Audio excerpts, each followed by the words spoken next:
এতক্ষণ অপেক্ষমান ছিলেন, যার আলোচনা শোনার জন্য তরুণ আবাল বৃদ্ধ আপনারা সবাই কাঙ্ক্ষিত বক্তা হযরত মাওলানা হাফেজ আব্দুর রহিম আল মাদানী সাহেব, হাফেজ কারি আব্দুর রহিম আল মাদানী সাহেব আপনাদের সম্মুখে এখানে মূল্যবান তাকরীর পেশ করছেন। এর পূর্ব মুহূর্তে আমাদের আজকে যিনি নাতে রাসূলের প্রথম অধিকার হয়েছেন, আমরা অনেকেই শুনি নাই, তার কণ্ঠে একটি নাতে রাসূল আমরা শুনি, ইনশাআল্লাহ ধন্য হব। ऐ खत्म रसूल फख्र उमम शाह मदीना, दिखला दे मुझे मंजर गुलजार मदीना। ऐ खत्म रसूल फख्र उमम शाह मदीना, दिखला दे मुझे मंजर गुलजार मदीना। दिखला दे मुझे मंजर गुलजार मदीना। अल्लाह ने मकाई में यकी काबा बनाया,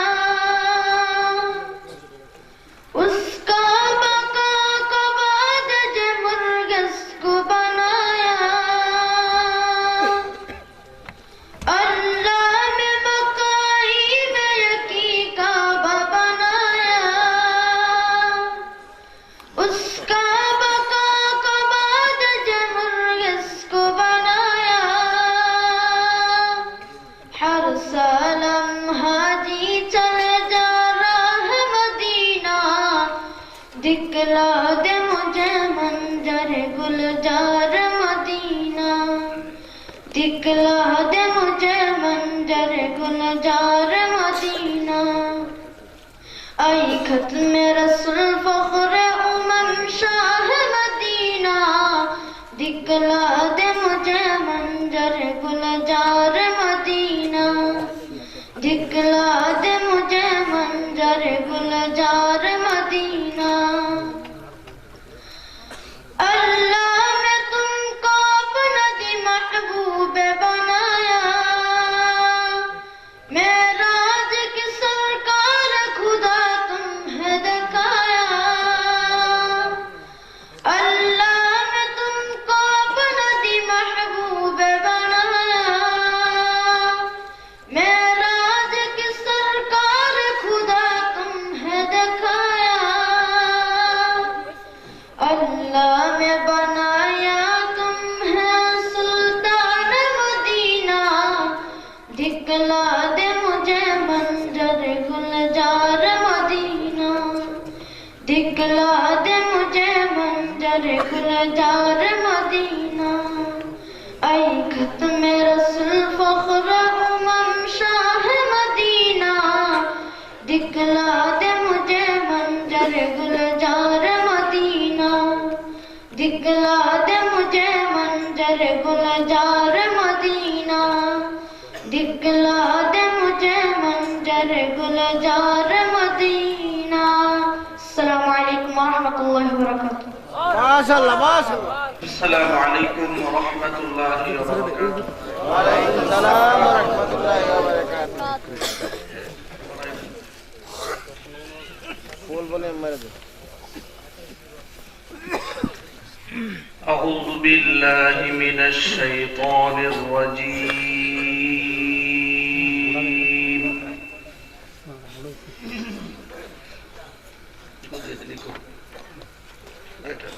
टीटी उल्टे तो आगे आगे सुपर टेट आगे।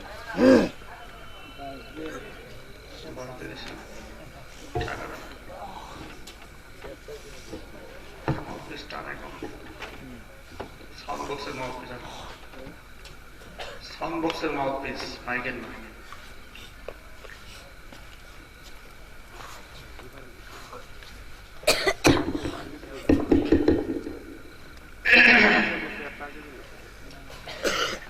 أعوذ بالله من الشيطان الرجيم.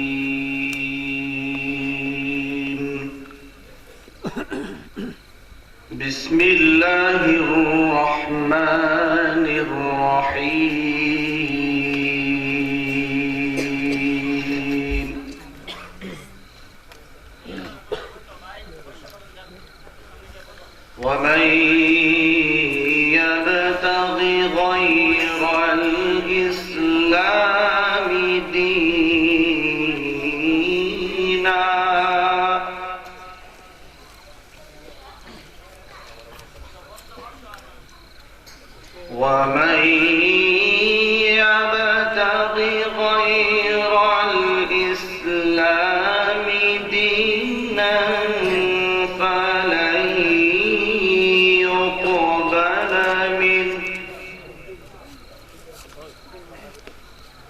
وهو في الآخرة من الخاسرين.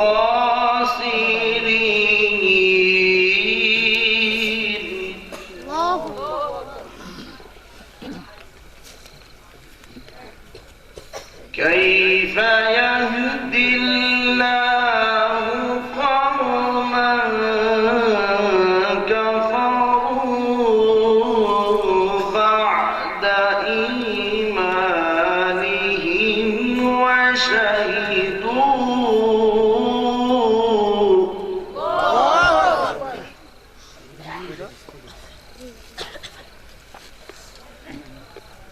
وشهدوا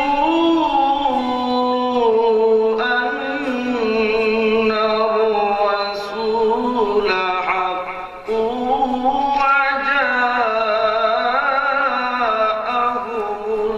البينات.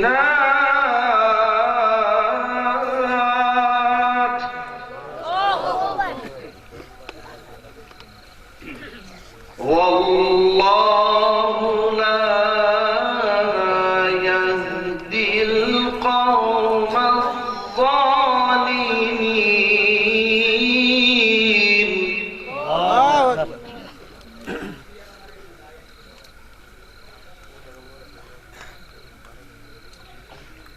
والله لا يهدي القوم الظالمين.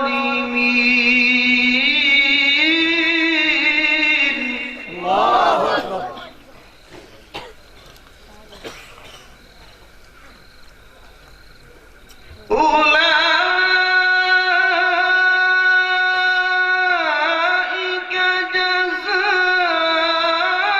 جزاؤهم أن عليهم لعنة الله.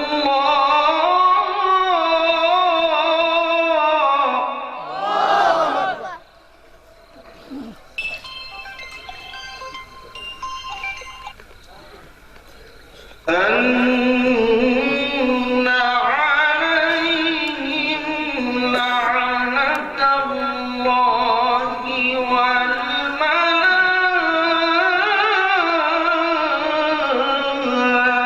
والملائكة والناس أجمعين.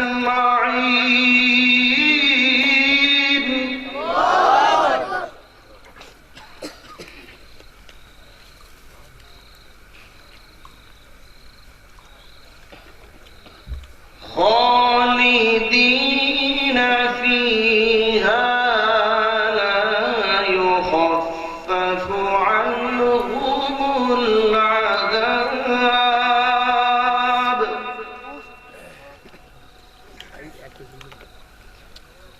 لا يخفف عنهم العذاب ولا هم ينظرون.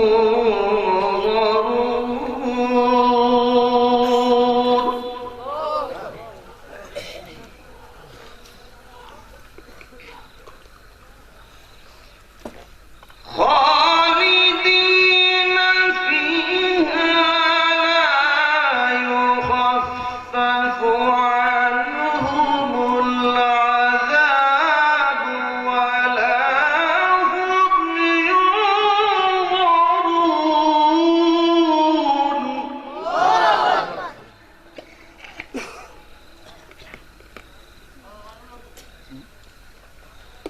إلا الذين تابوا من بعد ذلك وأصلحوا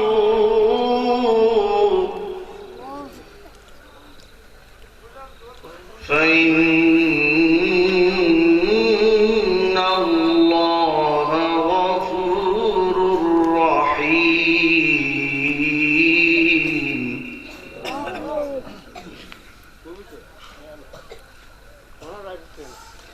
إلا الذين تابوا من بعد ذلك وأصلحوا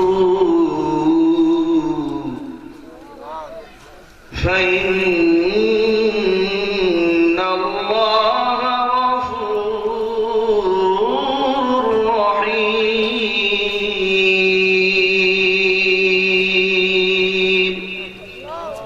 صدق الله العلي العظيم.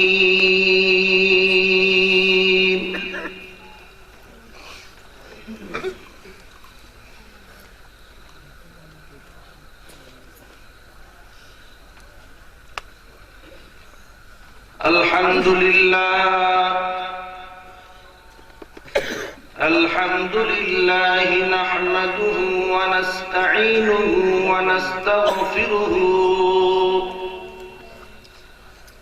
ونعوذ بالله من شرور أنفسنا ومن سيئات أعمالنا.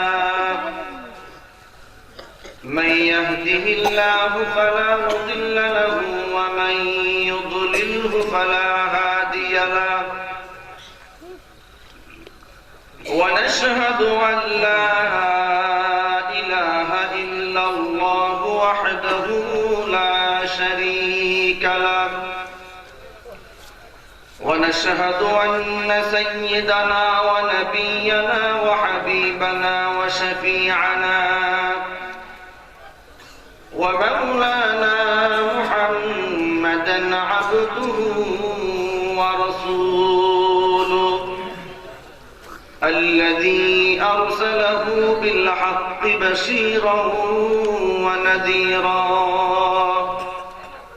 وداعيا إلى الله بإذنه وسراجا وقمرا منيرا. فقد قال الله تعالى في كلامه المجيد وفي فرقانه الحميد. أعوذ بالله من الشيطان الرجيم. بسم الله الرحمن الرحيم. لقد كان لكم في رسول الله أسوة حسنة لمن كان يرجو الله واليوم الآخر وذكر الله كثيرا. وقال النبي صلى الله عليه وسلم: لا يؤمن أحدكم حتى أكون أحب إليه من والده وولده والناس أجمعين، أو كما قال عليه الصلاة والسلام. وقال تعالى في شان حبيبه آمرا ومخبرا: إن الله وملائكته يصلون على النبي يا أيها الذين آمنوا صلوا عليه وسلموا تسليما. محبت प्राण खुले दो जहानेर बादशाह सरवारे कायनात इमामुल मुरसलिन रहमतुल लिल आलमीन खातामुल अंबिया नबीयुना मुहम्मदुर रसूलुल्लाह सल्लल्लाहु अलैहि वसल्लमेर प्रति दुरूदे इब्राहिम যে দুরূদ নামাজের মধ্যে আমরা পাঠ করি, পৃথিবীর সর্বশ্রেষ্ঠ দুরূদ, যার স্থান আল্লাহ তাআলা নামাজের মধ্যে করে দিয়েছেন। ঠিক কি না? যে দুরূদের স্থান হলো নামাজ, তার দাম কম না বেশি? চিল্লায় বলুন। মুহাব্বতের সাথে এই দুরূদটি সহিহ ভাবে রাসূলের শানে আপনারা পড়তে থাকুন আমার সাথে। আল্লাহুম্মা সাল্লি আলা মুহাম্মাদিন ওয়া আলা আলি মুহাম্মাদ কামা সাল্লাইতা আলা ইব্রাহিম ওয়া আলা ইন্নাকা হামিদুম মাজিদ। আল্লাহুম্মা বারিক আলা মুহাম্মাদিন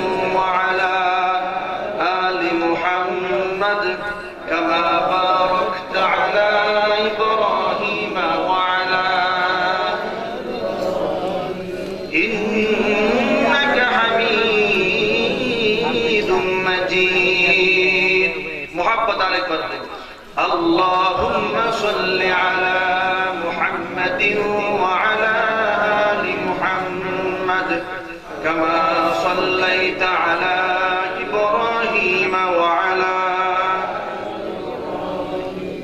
إنك حميد مجيد اللهم بارك على محمد وعلى آل محمد كما باركت على إبراهيم وعلى آل إبراهيم إنك حميد مجيد بلغ العلا كشف الدجى بجماله حسنت جميع خصاله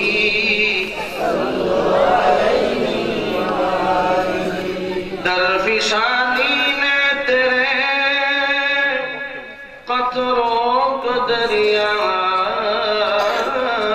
کر دیا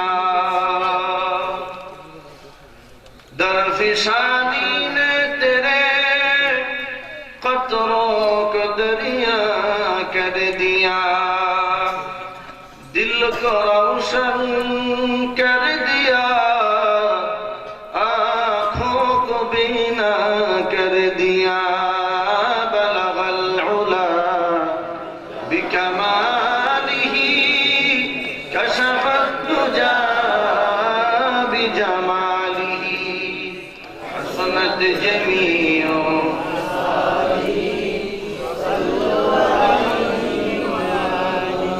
رہے میرا مسکن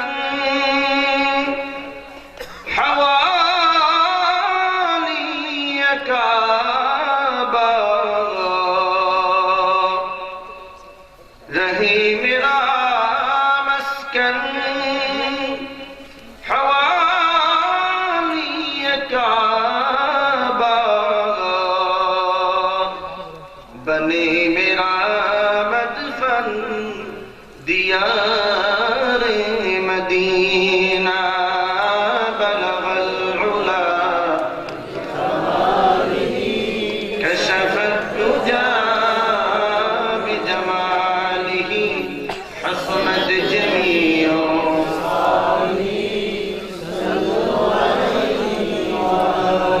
لا إله إلا الله لا إله إلا الله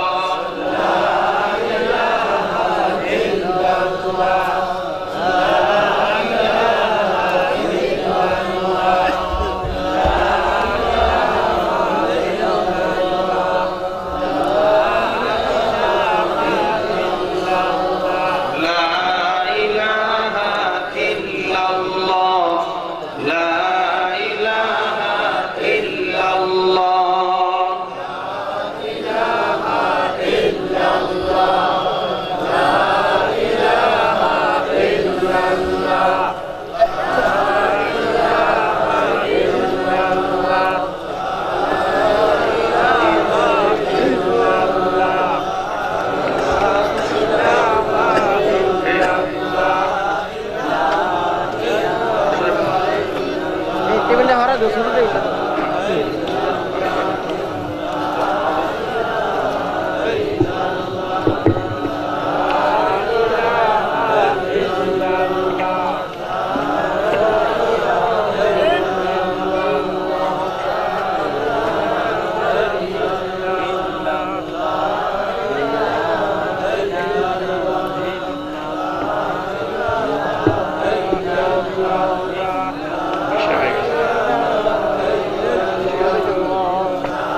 محبت لا إله إلا الله لا إله إلا الله لا إله إلا الله لا إله إلا الله لا إله إلا الله لا إله إلا الله زبان ছেড়ে সবাই বলুন লা ইলাহা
সাল্লাল্লাহু আলাইহি ওয়াসাল্লাম।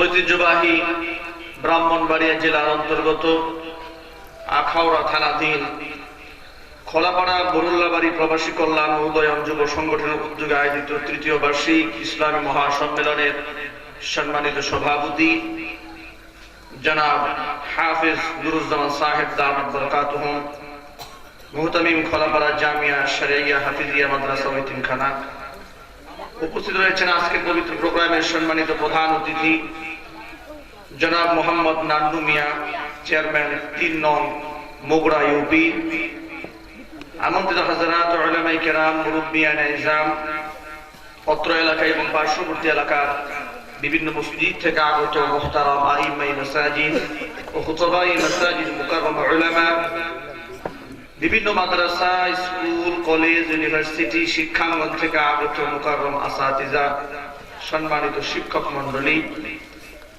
আজকে আমার সামনে উপবিষ্ট অত্র এলাকা এবং পার্শ্ববর্তী এলাকার বিভিন্ন প্রান্ত থেকে ছুটে আসা দ্বীন পিপাসু ঈমানদার পরহেজগার মুত্তাকি মুসলমান ভাইয়েরা, তারুণ্যের উচ্ছ্বাস নিয়ে, যৌবনের উদ্দীপনা নিয়ে বর্তমান সময়ে ইসলাম মুসলমানদের চরম দুর্দিনে সিপাহ সালারের দায়িত্বভার পালনকারী খাব্বাব রাদিয়াল্লাহু তাআলা আনহুর উত্তরসূরি সালাউদ্দিন আইয়ুবী জামালউদ্দিন আফগানি রাহিমাহুল্লাহর উত্তরসূরি তারেক বিন জিয়াদ মুহাম্মদ বিন কাসেম রাহিমাহুল্লাহর উত্তরসূরি সমবয়সী তরুণ এবং যুবক ভাইয়েরা, সেরে তাজ, মাথার মুকুট সমতুল্য শ্রদ্ধাভাজন মুরব্বী বাবারা, স্নেহের কুচিকাচারা, তালেবে ইলম ছাত্র ভাইয়েরা, পর্দার অন্তরে অবস্থানরত মা খাদিজাতুল কুবরা রাদিয়াল্লাহু তাআলা আনহার উত্তরসূরি, মা আয়েশা সিদ্দিকা রাদিয়াল্লাহু তাআলা আনহা উত্তরসূরি, মা ফাতিমাতুজ জাহরা রাদিয়াল্লাহু তাআলা আনহা উত্তরসূরি, আমার পর্দানিশীন মা ও বোনেরা, আল্লাহ রাব্বুল আলামিনের আলিশান দরবারে লাখো কোটি শুকরিয়া আদায় করছি, নত শিরে সুজুদ পেশ করছি যে মহান আল্লাহ রাব্বুল আলামিন অশান্ত পৃথিবীর অশান্ত পরিবেশ থেকে মুক্ত করে, ফারেক করে, গুনাহের সাইলাব যে সমাজের ভিতরে দুনিয়াবি যাবতীয় কাজ থেকে মুক্ত করে, ফারেক করে রাসূল পাক সাল্লাল্লাহু আলাইহি ওয়াসাল্লামের ভাষ্য মোতাবেক জান্নাতের টুকরার মধ্যে উলামায়ে কেরামের মজলিসে, কোরআন হাদিসের মাহফিলে বা ওয়াক্ত সময় মতো বা আজমতের সাথে বা তহুরত পবিত্রতার সাথে, ইমানদারিতার সাথে উপস্থিত হওয়ার তৌফিক এনায়েত করেছেন। এইজন্য আল্লাহ পাকের দরবারে শুকরিয়া আদায় করে সকলে জবান ছেড়ে পুরুষোচিত কণ্ঠে সকলে বলছি আলহামদুলিল্লাহ। রব্বানা লাকাল হামদ হামদান কাসীরা তাইয়িবান মুবারাকান ফীহি। রব্বানা লাকাল হামদু কামা ইয়ানবাগী লিজালালি ওয়াজহিকা ওয়া আযীমি সুলতানিকা। রিপ্লাইটা একটু কমে দেন, ডিলেটা কমে দেন, হ্যাঁ বাস। আলহামদুলিল্লাহ। বন্ধুগণ, আমাদের স্রষ্টাকে সবার মনোযোগ আকর্ষণ করছি, উত্তর দিতে কেউ কার্পণ্যতা করবেন না। এই জন্য অনেকেই সময়ের ব্যস্ততায় বহুদিন যাবত আল্লাহর নামটা আপনার নেন না। সেটা আমি খুব ভালো করে জানি, হাসেন আর না হাসেন, খুব বিজি তো আপনার, অনেক বেশি ব্যস্ত। এদিকে সংসার, এদিকে সমাজ, এদিকে দেশ, অনেক ব্যস্ত। আল্লাহর নাম নেওয়ার সময় আপনাদের হাতে নাই।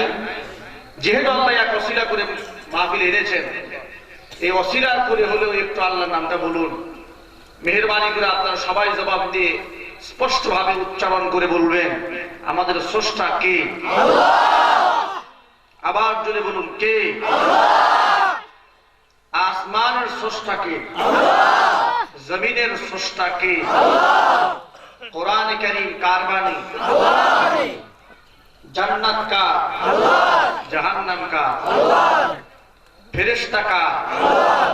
পুল সিরাত কার? মিজান কার? এই জমিন কার? এই আসমান কার? সব কিছু আল্লাহর। আমি কার? আমি আল্লাহ। যেহেতু সব কিছু আল্লাহ পাকের, এই পৃথিবীতে আল্লাহ রাব্বুল আলামিন আমাদেরকে আশরাফুল মাখলুকাত বানিয়েছেন। সর্বশ্রেষ্ঠ জীব, সৃষ্ট জীব হচ্ছে মানুষ, আশরাফুল মাখলুকাত। কিসের দিক থেকে শ্রেষ্ঠ এটা আমাদের জানা দরকার।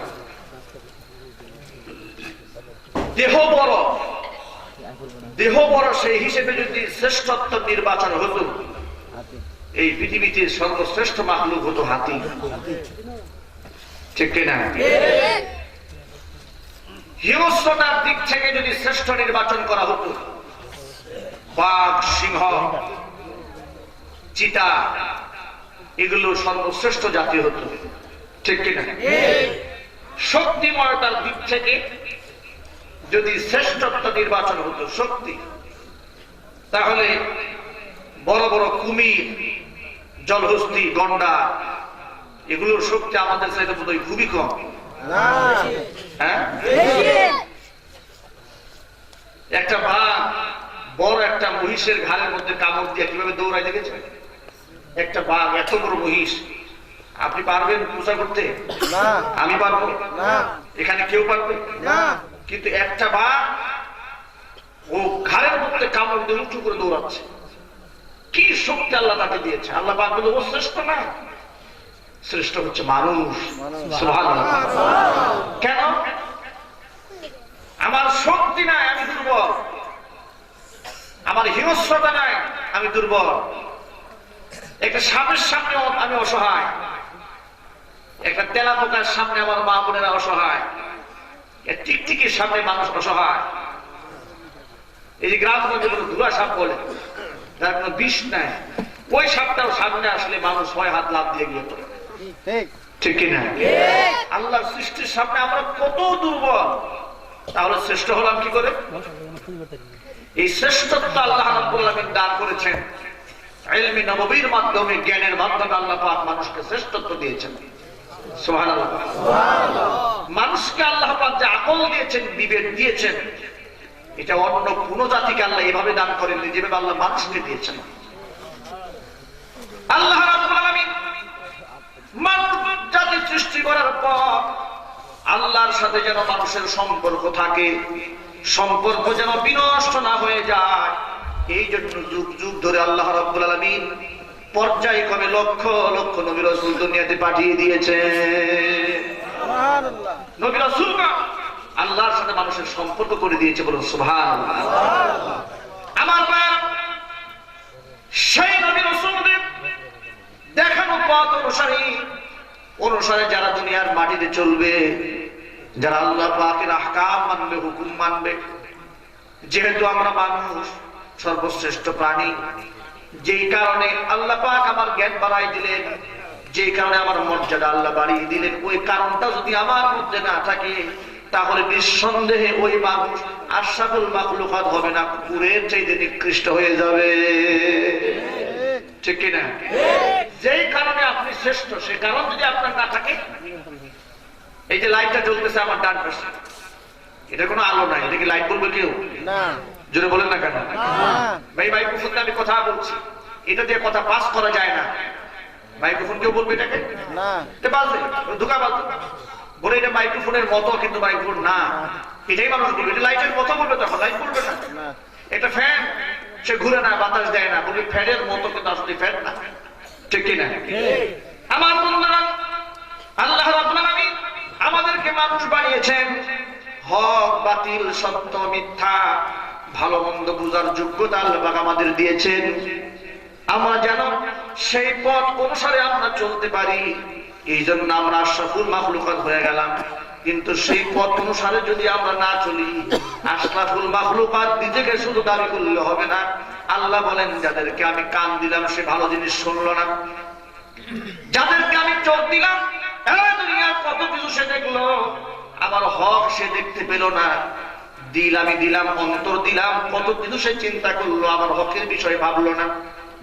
কুরআনে কারীম আল্লাহ রাব্বুল আলামিন আপন ভাষায় বলেছে ওই মানুষদের সম্পর্কে, ওয়ালাকাদ যারানা লিজাহান্নামা কাসীরান মিনাল জিন্নি ওয়াল ইনস লাহুম কুলুবুন লা ইয়াফকাহুনা বিহা ওয়া লাহুম আ'য়ুনুন লা ইউবসিরুনা বিহা ওয়া লাহুম আযানুন লা ইয়াসমাউনা বিহা উলাইকা কাল আন'আমি বাল হুম আদাল উলাইকা হুমুল গাফিলুন।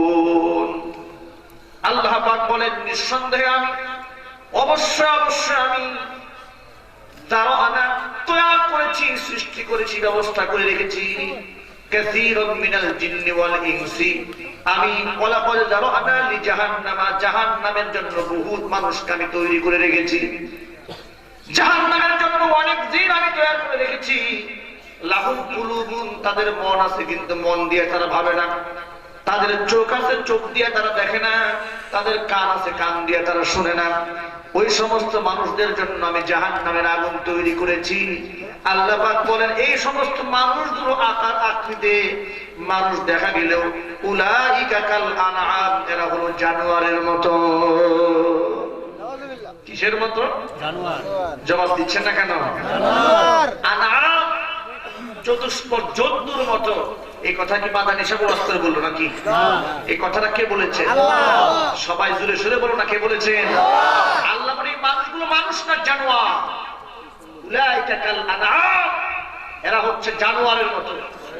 আল্লাহ এখানে শেষ করেন নাই, বাল হুম আদাল, আল্লাহ বলে জানোয়ারের চাইতেও নিকৃষ্ট, যারা আমার হককে দেখেও দেখলো না, বুঝেও বুঝলো না, শুনেও শুনলো না, যে কোনো স্বার্থের কারণে হোক, যে কোনো কারণে হোক, আমার কোরআনটাকে বুঝলো না, শুনলো না, হক দেখলো না, মানলো না, তারা জানোয়ারের মতো। কিসের মতো? আমরা কি মানুষ হতে চাই না জানোয়ার হতে চাই? চিল্লা বলুন, কি হতে চাই? আমরা শুধু মানুষ হতেই চাই না, মানুষ তো আমরা হবই, শ্রেষ্ঠ মানুষ আমরা হতে চাই। এবং শ্রেষ্ঠ নবী, বিশ্ব নবী মুহাম্মদ রাসূলুল্লাহ সাল্লাল্লাহু আলাইহি ওয়াসাল্লামের সাথে আমরা জান্নাতে যেতে চাই। হুজুরের সাথে জান্নাতে যেতে চান কার কারা? আমি একটু হাতগুলো দেখি। আলহামদুলিল্লাহ। আল্লাহ, এই যে মুবারক হাতগুলো তুমি দেখো, তোমার বান্দারা বড় আশা নিয়ে হাত বাড়িয়েছে, তোমার নবীর সাথে জান্নাতে যাবে।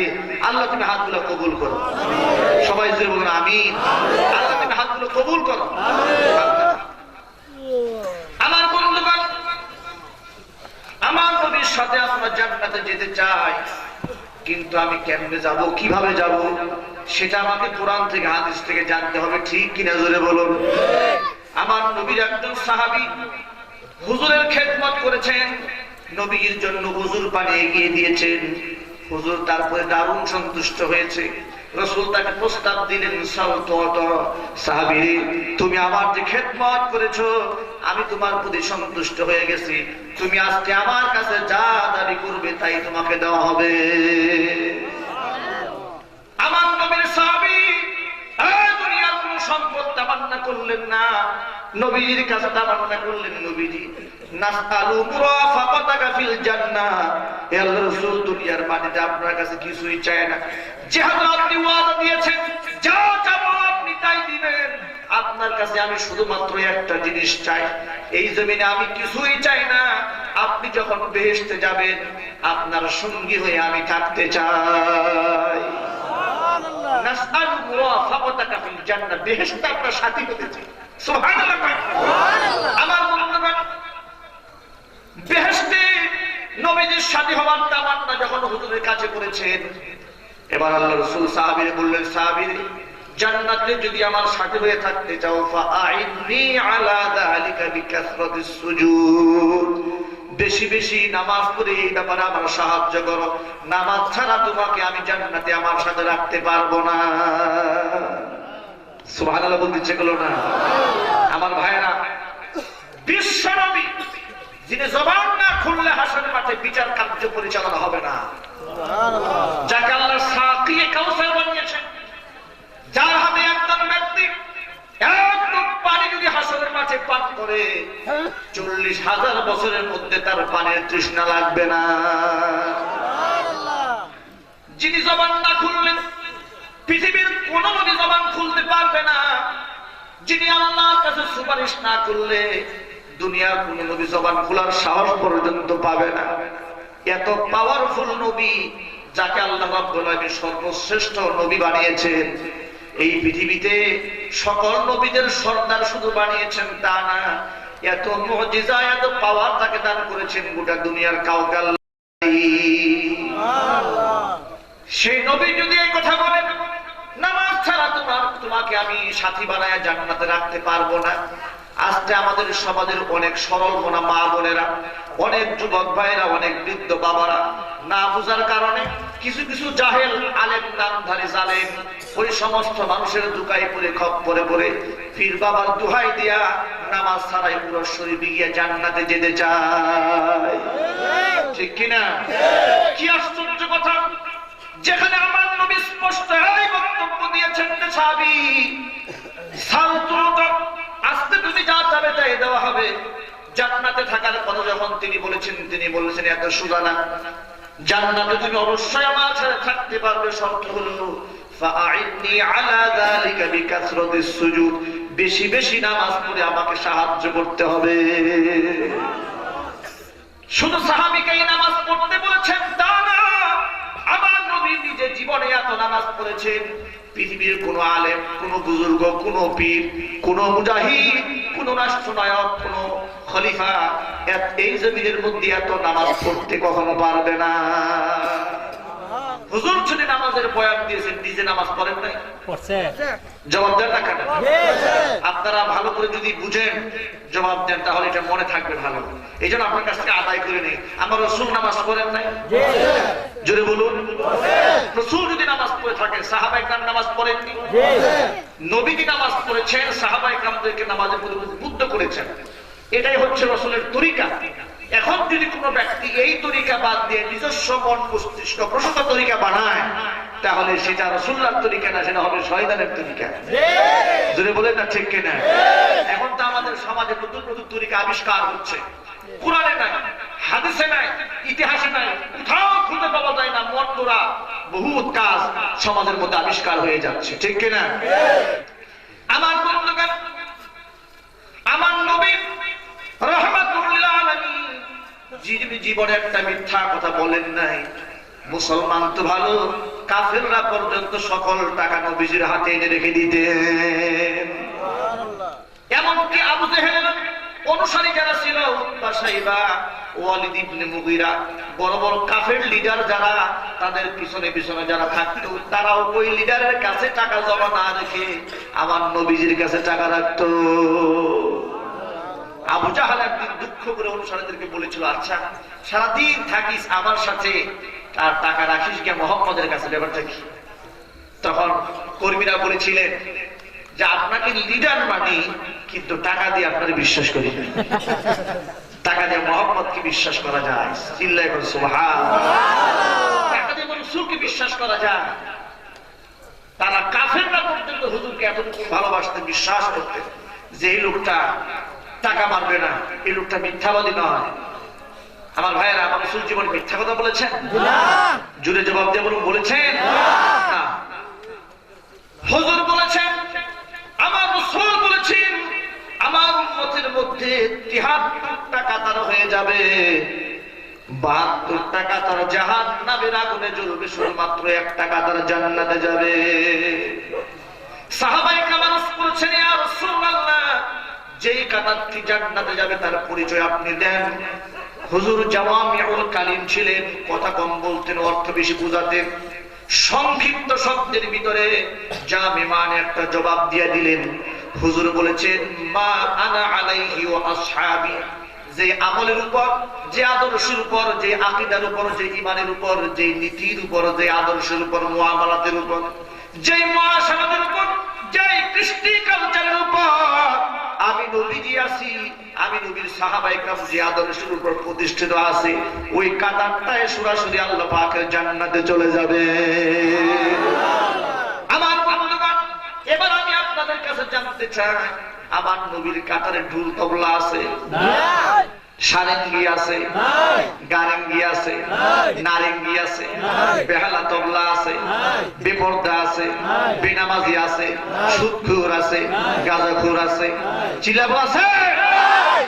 তাহলে স্পষ্ট প্রমাণ হয়ে গেল নবীজির কাতার যেহেতু এটা নাই, আমার নবীর সাহাবীদেরকে এই কোরআনের মাহফিলে, উলামায়ে কেরামের মাজলিসে, এটা শুধু আমার বয়ান না, আপনি যদি বিবেকবান মানুষ হয়ে থাকেন, শিক্ষিত মানুষ হয়ে থাকেন, নিজেকে মানুষ বলে দাবি করেন, শুধু শুধু আমার কথা কেন শুনবেন? আমি মাদানীর কথা ততক্ষণ শুনবেন যদি কোরআন সুন্নাহ অনুযায়ী হয়। আমার কথা যদি কোরআন সুন্নাহর খেলাফ হয়, আমার কথা ডাস্টবিনে ফেলে দিবে, ঠিক কিনা? আমার সুন্নতই ভালো হোক না কেন, যত আমি তাল দিয়ে গান বাজাই না কেন, ওই গানের কোনো দাম নাই যদি সেই গানের সম্পর্ক যদি কোরআনের সাথে না থাকে, ওই গানের সম্পর্ক যদি হাদিসের সাথে না থাকে, ওই আদর্শ যে আদর্শে আমি আছি, আমার আদর্শ যদি কোরআন সুন্নাহর বাইরে হয়, ওই আদর্শ ডাস্টবিনে নিক্ষেপ করা ছাড়া আর কোনো জায়গা থাকবে না।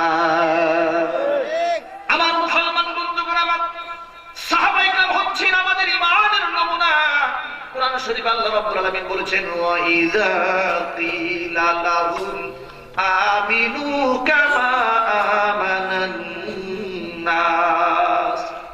মদিনার মুনাফিকদেরকে যখন বলা হয়, লোকেরা যেভাবে ঈমান এনেছে, মানে সাহাবায়ে কেরাম যেভাবে ঈমান আনয়ন করেছে, তোমরা সেই রকম ভাবে ঈমান আনো, তখন ওই লোকেরা বলতো, মদিনার মুনাফিকরা বলতো, আনুমিনু কামা আমানাস সুফাহা, এই বোকা লোকেরা, মূর্খ লোকেরা না বুঝে ঈমান এনেছে, আমরা কি সেইভাবে ঈমান আনবো? বলুন নাউযুবিল্লাহ। যারা ঈমান এনেছে তারা বোকা নাকি? আমার আল্লাহ পাক বলেন, আলা জেনে রাখো, ইন্নাহুম হুমুস সুফাহা, আমার নবীর সাহাবীরা বোকা না, যারা তাদেরকে বোকা বলছে ওরাই বোকা, ওয়ালাকিন লা ইয়ালামুন, কিন্তু ওরা তা জানে না। আমার বন্ধুগণ, তাহলে আমাকে মনে রাখতে হবে, যেহেতু আমার নবীর তরিকাই হলো আমার তরিকা, আমার নবীর সাহাবীদের তরিকা হলো আমার তরিকা, এবার আপনারা জবাব দিয়ে বলেন, আমার নবী সারা জিন্দেগিতে এক ওয়াক্ত নামাজ ছেড়েছে? জবাবটা হলো না, ভালো করে বলেন, ছেড়েছেন? আমার নবীজি জীবনে মিথ্যা কথা বলেছেন? আমার নবীজি জীবনে দাড়ি কেটেছেন? আমার নবীজি তার স্ত্রীদেরকে বেপরদায় রেখেছেন?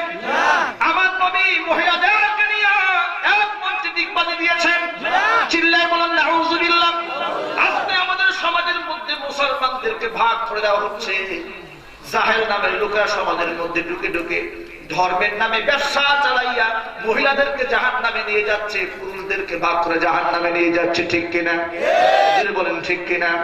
আমি বড় আশ্চর্য হয়ে যাই যখন শুনি বিভিন্ন জায়গা থেকে আলেম নামের জালেমরা এসে মানুষদেরকে ডুগডুগি বাজায়, গান গায়, মহিলা পুরুষ একসাথে লাফাইতে থাকে। বলেন নাউযুবিল্লাহ। আল্লাহর নামের কসম বলি, মুসলমানেরা শুধু আমার কথা বিশ্বাস কেন করবেন? চোখ যদি থাকে কিতাব পড়ো, চোখ যদি থাকে কোরআন পড়ে, হাদিস পড়ে। আমার নবীর স্ত্রী মা আয়েশা সিদ্দিকা রাদিয়াল্লাহু তাআলা আনহা, তিনি আল্লাহর নামের কসম করে এই কথাটা বলেছেন, ওয়াল্লাহি ওয়াল্লাহি ওয়াল্লাহি, আল্লাহর কসম, আল্লাহর কসম, আল্লাহর কসম, মা মাসাত ইয়াদুহু ইয়াদা মুরাতিন কত্তু, আমার নবীর হাত জিন্দেগিতে কোনো পরনারীকে স্পর্শ করে নাই। জোরে বলেন না সুবহানাল্লাহ। আমার হুজুর সম্পর্কে মা আয়েশা বলেছে, আল্লাহর কসম, আমার নবীজির হাত কোনো পরনারীকে স্পর্শ করেনি। আজকে যেই সমস্ত ভণ্ড ফকিরেরা, ভণ্ড পীরেরা, ভণ্ড আলেমেরা বায়াত করার নামে মহিলাদের হাত স্পর্শ করে নিঃসন্দেহে শয়তানের দুষ্ট ফলাফল চলে। নারে তাকবীর, নারে তাকবীর, আল্লাহু আকবার, আল কোরআনের আলো। আমার বন্ধুগণ, ওরা ইসলাম প্রচার করতে আসে না, ওরা ইসলামকে ধ্বংস করতে আসে। ঠিক কিনা? জবাব দিয়ে বলেন না কেন ঠিক কিনা? আর যদি প্রমাণ করা যায় আমার হুজুর কাজ করেছেন, আপনি করুন, আমার কোনো আপত্তি নেই। আমার বন্ধুগণ, এই কোরআনে কারিমে যে তথ্যগুলো আল্লাহ দিয়েছেন, একটা তথ্যের মধ্যে কোনো ভুল আছে, কোনো সংশয় আছে, কোনো সন্দেহ আছে? এবার শুনে আমার আল্লাহ রাব্বুল আলামিন বলেন আমার নবী হলো আসল আদর্শ। ঠিক কিনা? কোন দয়াল বাবা, কোন কেবলা কেবা, কোন গাজা বাবা, কোন খাজা বাবা পৃথিবীতে আদর্শ হতে পারে না। আদর্শ হবে একমাত্র আমার আপনার নবী। আমাদের জীবনের চাইতে শ্রেষ্ঠ যার মর্যাদা, আমি আমার জীবনের চাইতে, আমার জানার চাইতে, আমার মানের চাইতে, আমার স্ত্রী পরিবার পরিজন সকল কিছুর চাইতে আমার রাসূলকে ভালোবাসি। এই জন্য আমার হুজুর নামাজ ছাড়েন নাই, আমিও নামাজ ছাড়ি না। আমার হুজুর মিথ্যা কথা বলেন নাই, আমিও মিথ্যা কথা বলি না। আমার হুজুর পাগড়ি পরেছেন, এই জন্য আমিও পাগড়ি পরি। আমার হুজুর তার স্ত্রীদেরকে পর্দায় রেখেছেন, আমিও আমার স্ত্রীকে পর্দায় রেখেছি। আমার রাসূল হালাল খেয়েছেন বলে আমিও হালাল খাই। আমার রাসূল, আমার নবীজি পর্দায় দেখলেন চক্ষুকে নত করে রাখতেন, আমিও নত করে রাখি। এইভাবে যদি আমলের সাথে মিলাই দিতে পারি, আল্লাহর কসম করে বলি এই আমল কাল হাসরের মাঠে আমার নবীজির সাথে আমার জান্নাত দিয়ে দিবে। আমার ভাইরা, এই কোরআনে কারীম আল্লাহ রাব্বুল আলামিন বলেন লাকাদ কানা লাকুম ফি রাসূলিল্লাহি উসওয়াতুন হাসানা। আমার রাসূলের মধ্যে তোমাদের জন্য উত্তম আদর্শ রেখে দিয়েছি। কোন দয়াল বাবার মধ্যে আল্লাহ আদর্শ রাখেন নাই। ঠিক কিনা? দয়াল বাবাতে 100% সত্যবাদী, এর কোনো গ্যারান্টি আছে নাকি? তিনি যে জীবনে এক ওয়াক্ত নামাজ ছাড়েন নাই, তার গ্যারান্টি আপনি দিতে পারবেন? তিনি যে মিথ্যা কথা বলেন নাই, তার কোনো গ্যারান্টি আছে? তিনি যে নারীর সাথে সম্পর্ক রাখেন নাই, তার কোনো গ্যারান্টি আছে? যারা কোনো ব্যক্তি সলসাতুরি করে গোপনে খারাপ কাজ করতে পারে, এই জন্য আল্লাহ রাব্বুল আলামিন পৃথিবীর কোন মানুষকে তার জগতের সকলের জন্য আদর্শ না বানিয়ে এমন একজনকে আদর্শ বানিয়েছেন যার প্রশংসা আল্লাহ নিজে করেছেন।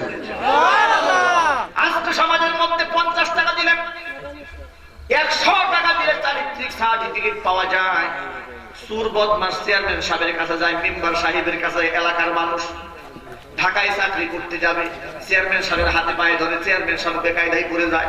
আমার এলাকার মানুষ একটা সার্টিফিকেট না দিলেই কেমনে হয়? ঠিক না?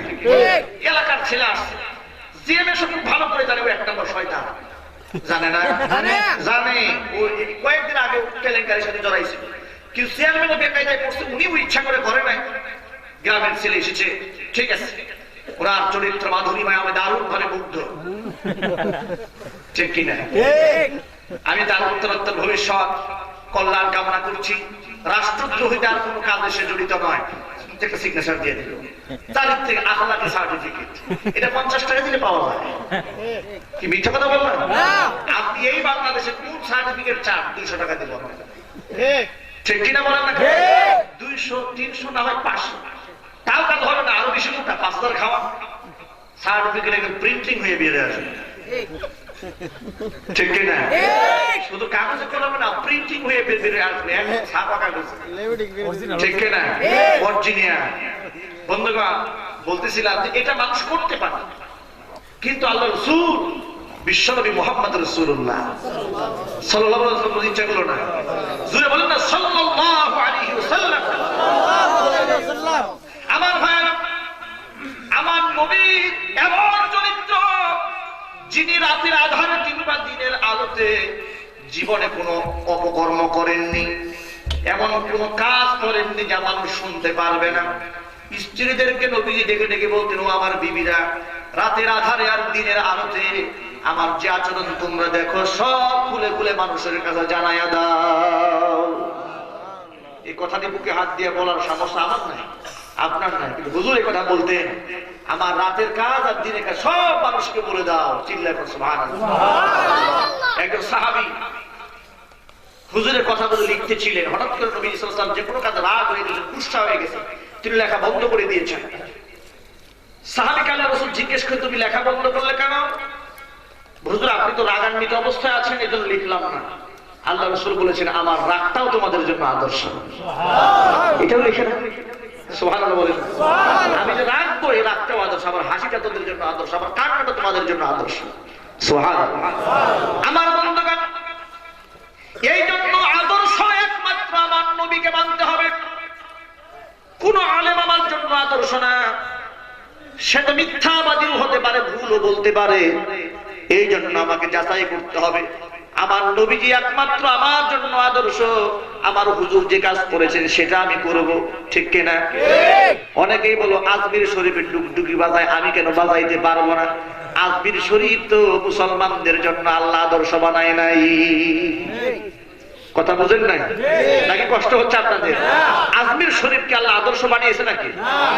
হ্যাঁ, সিলেট আল্লাহ আদর্শ বানিয়েছে, বিভিন্ন দরগা আল্লাহ আদর্শ বানিয়েছে। আদর্শটা আল্লাহ রাসূলকে আল্লাহ বানিয়েছেন, কোরআনকে বানিয়েছেন, হাদিসকে বানিয়েছেন, ঠিক কিনা বলেন? আমার বন্ধুগণ, আমার নবী বিশ্বনবী মুহাম্মদ রাসূলুল্লাহ সাল্লাল্লাহু আলাইহি ওয়াসাল্লামের চরিত্রের প্রশংসা আল্লাহ নিজে করতে গিয়া এমন শব্দ ব্যবহার করেছেন গোটা জগতে কারো জন্য আল্লাহ তা ব্যবহার করেন নাই। আমার নবীর চরিত্রের প্রশংসা করতে গিয়া আল্লাহ নিজে তার সিফাতি গুণবাচক নাম ব্যবহার করে নবীর প্রশংসা করেছে। আমার আল্লাহ বলেন ওয়া ইন্নাকা লাআলা খুলুকিন আযীম। হে রাসূল আপনি মহান চরিত্রের উপর প্রতিষ্ঠিত আছেন। এই আযীম শব্দটা এটা আল্লাহর গুণবাচক নাম। কার নাম? আল্লাহ। যদি বলুন না কার নাম? আযীম আল্লাহর নাম, আল্লাহর গুণবাচক নাম। এই আযীম শব্দটা নবীর শানে আল্লাহ ব্যবহার করেছেন। হে রাসূল আপনি মহান চরিত্রে প্রতিষ্ঠিত আছেন, এটা আমি আপনাকে দান করেছি। এমন চরিত্র আল্লাহ রাব্বুল আলামিন তার দুষ্টকে দান করেছেন। এত সুন্দর আচরণ আল্লাহ নিজে কোরআন শরীফে বলেছেন ফাবিমা রাহমাতিন মিনাল্লাহি লিনতা লাহুম ওয়া লাউ কুনতা ফাযযান গালিযাল কলবি লান ফাদু মিন হাওলিক। ও নবীজি মানুষের সাথে যে বিনম্র আচরণ আপনি করেন এটা আমি আল্লাহর দান, এটা আমি আল্লাহর রহমত।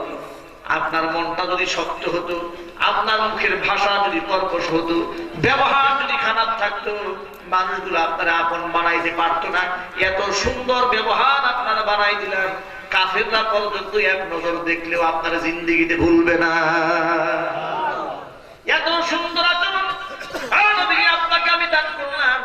হুজুর পাক সাল্লাল্লাহু আলাইহি ওয়াসাল্লাম একদিন মসজিদে নববীতে বসে আছেন। তিরমিজির হাদিসে এসেছে, হযরত আবু হুরায়রা রাদিয়াল্লাহু তাআলা আনহু হাদিসটি বর্ণনা করেছেন। বিশ্বনবী মসজিদে নববীতে বসা, সাহাবায়ে কেরাম বসা, এমন সময় এক বেদুইন এসে দাঁড়িয়ে দাঁড়িয়ে মসজিদে পেশাব করতে শুরু করে দিল। দাঁড়িয়ে দাঁড়িয়ে মসজিদের ভেতরে পেশাব করতে শুরু করে দিয়েছে। ওমর রাদিয়াল্লাহু তাআলা আনহু মেজাজ খুব ঠান্ডা মেজাজ, ঠিক না? জি না, গরম। হ্যাঁ, রাগে গুসায় দাঁত কিরিমিরি দিচ্ছে, উত্তত হচ্ছিল, তাকে এখনই শেষ করে দিল। সামনে তিনি বাড়তে যাচ্ছিলেন, কিন্তু রাসূল সামনে বসা, হুজুর যদি কোনো ইশারা না দেন, নবীর সামনে হুজুর ইশারা ছাড়া তো কাজ করা যায় না, ঠিক না? তিনি সামনে যেতে উত্তত হচ্ছিলেন। রাসূল পাক সাল্লাল্লাহু আলাইহি ওয়াসাল্লাম হযরত ওমর, ওমর থামো থামো, একে পেশাব করতে দাও, ওর পেশাবটা শেষ হোক। পেশাবটা শেষ হয়ে গেল। এবার বললেন তাকে আমার কাছে নিয়ে আসো। হুজুরের সামনে এসে বসলেন এবং সাহাবীদেরকে আল্লাহ রাসূল বললেন, সাহাবীরা বালতি দিয়ে পানি এনে পেশাবটা পরিষ্কার করো। সুবহানাল্লাহ বলতে ইচ্ছে করলো। আপনি হলে আমি হলে কি করতাম? এই সমাজের মানুষের সামনে, আমার সামনে, এই যে আপনাদের এলাকার নাম খোলাপাড়া, খোলাপাড়া কেন্দ্রীয় মসজিদের সামনে দাঁড়াইয়া মসজিদের ভিতরে মসজিদকে পেশাব করা শুরু করে কি করতেন? খালি পিটাই না যন্ত্র সহ শেষ করে দিতেন? এটাই তো করতেন। এটা তো সাহস করে মসজিদে পেশাব করে, ঠিক কিনা বলেন না কেন? অজুহাত কেউ সত্য না, মেজাজ আগে খারাপ। আমার নবীর সাহাবী হযরত ওমর রাসূলুল্লাহকে এই কথা বলেই ফেললেন, ইয়া রাসূল আপনি আমার অনুমতি দেন, এর কল্লাটা উড়াই দেই। রাসূল বললেন, ওমর না, কল্লা উড়াবার দরকার হবে না, ওরে আমার সামনে নিয়ে আসো। সাহাবায়ে কেরামের মাধ্যমে মসজিদের ফ্লোরটা আল্লাহ রাসূল পরিষ্কার করায় নিলেন। এই কাফেরদের দিয়েও পরিষ্কার করালেন না। এবার তুমি তাকে ডাকতে বললে, শোনো, তুমি হয়তো জানো না এটা মসজিদ, এটা মুসলমানদের নামাজের জায়গা। আমরা মুসলমানরা এই জায়গায় আল্লাহর সিজদা দেই, এই জায়গা আমাদের পবিত্র রাখার বিধান। ওই লোকটা এত সুন্দর আচরণ দেখে তিনি কথা বলেই ফেললেন, নাশহাদু আন্নাকা রাসূলুল্লাহ। আপনি একটা চোখের ইশারা দিলেন, আমার কল্লা উড়ে যেত।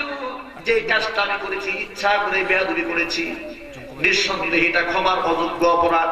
কোন ধর্মীয় উপাসনালয়কে এই কাজ করলে পৃথিবীর কেউ ক্ষমা করবে না। কিন্তু যে আচরণ আপনি দেখালেন, সাধারণ মানুষের আচরণ এটা হতে পারে না। নিঃসন্দেহে আপনি আল্লাহ রাসূল, আমার কোনো সন্দেহ নাই। আমি পড়ে দিলাম, লা ইলাহা ইল্লাল্লাহ মুহাম্মাদুর রাসূলুল্লাহ। আমার বন্ধুগণ, এই জন্য আমার আল্লাহ বলেন, দুনিয়ার কারো মাঝে না, আমার রাসূলের মধ্যে তোমাদের জন্য আদর্শ রেখে দিলাম। তবে আমার নবীর আদর্শ সবাই মানবে না, একমাত্র তারাই মানবে যেই সমস্ত ব্যক্তিরা লিমান কানা ইয়ারজুল্লাহ ওয়াল ইয়াউমাল আখির, যারা আল্লাহকে বিশ্বাস করে, আখিরাতকে বিশ্বাস করে, ওই সমস্ত ব্যক্তিরাই আমার রাসূলের মধ্যে আদর্শ খুঁজে পাবে। বলেন সুবহানাল্লাহ। আমার বন্ধুগণ, আমার যুবক ভাইরা, আমার মা বোনেরা, এই জন্য আমার নবীজি যা করেছেন সেটা আমার জন্য আদর্শ। আমার নবীর সাহাবায়ে কিরাম যা করেছেন সেটা আমার জন্য আদর্শ। কিন্তু যে আর কাজ আমার রাসূল করেন নাই, আমার নবীর সাহাবীরা যে কাজটা করেন নাই, মুসলমান হইয়া ওটাকে আমি ধর্ম বানাইয়া পালন করতে পারি না। ওটা বিদআত হয়ে যাবে। কি হয়ে যাবে জোরে বলে? চিল্লায় আমাদের কি হবে? ওটা বিদআত হয়ে যাবে। বিশেষভাবে বর্তমানে আমি এলাকার মধ্যে শুনেছি যে মহিলাদের ব্যাপারে আমি অনেক কথা শুনেছি। এখানে এসে, এই খোলাপাড়া এসে, যে এলাকাতে নাকি ওয়াজের নামে অনেক কিছু হয়, সেখানে দলে দলে মহিলারা যায়, মহিলারা প্রকাশ্যে সেখানে লাফালাফি করে, জিকির আজকার করে, এমনও নাকি অবস্থা সৃষ্টি হয়। এটা কি সত্য কথা নাকি? আগে বলুন নাউযু বিল্লাহি মিন যালিক। আমার মা বোনেরা, আমি বিনয়ের সাথে, এখানে অনেক পুরুষরা এসেছে, পর্দার আলোয় মা বোনেরা এই বয়ান শুনতেছেন, সকলের প্রজেক্টর দেওয়া আছে। যেহেতু প্রজেক্টর দেওয়া আছে, আমি মা বোনদেরকে বলতে চাই, মা বোনেরা, আমি আপনার সন্তান তুল্য, আমি আপনার ভাই হিসেবে বলছি, একজন আলেম হিসেবে বলছি, একজন দাঈ ইলাল্লাহ, আল্লাহর দিকে আহ্বানকারী হিসেবে আপনাকে আমি ডেকে বলছি এই কথা, যে আপনি তো এমন একটা বংশধরের লোক, আপনি জানেন না আপনার হাসর তো হযরতে মা খাদিজার সাথে হবে, আপনার হাসর তো মা ফাতিমাতুজ জাহরার সাথে হবে, আপনার হাসর তো মা আসিয়া আলাইহিস সালাতু ওয়াস সালাম তার সাথে আপনার হাসর হবে। সুবহানাল্লাহ। যে মা ফাতিমার সাথে আপনার হাসর হবে, সেই মা ফাতিমার সাথে যদি আপনার আমলের মিল না থাকে, তাহলে কেমন হবে? মা খাদিজার আমলের সাথে যদি আমার আমল মিল না থাকে, খাদিজার সাথে আপনার বেহেশত কেমনে হবে? মা আসিয়ার সাথে যদি আমল মিল না থাকে, আসিয়ার সাথে হাসর আপনার কেমনে হবে? আমার যুবক ভাইদের বলতে চাই, রাসূল পাক সাল্লাল্লাহু আলাইহি ওয়াসাল্লামের সাথে হাসর হতে আমরা চাই না? হুজুরের সাথে হাসর হতে আমরা চাই? যদি আমরা চাই, আমাদের চাল চলন, মুআমালাত, মুআশারা সবকিছুর মধ্যে হুজুরের আমলের নমুনা থাকতে হবে, ঠিক কি না? আমার ঘরে ঢোকার সময় আমার রাসূল যে আদর্শ, হুজুর ঘরে ঢুকে সালাম দিয়েছেন, সালাম আমাকে দিতে হবে, সালামে নিতে হবে। আমার নবী জীবনে কখনো দাঁড়িয়ে পেশাব করেন না, একবার তিনি করেছিলেন, তার প্রয়োজনে নাপাক জায়গায় দাঁড়িয়ে পেশাব করে উম্মতে মুহাম্মাদকে শিখিয়ে দিয়েছিলেন।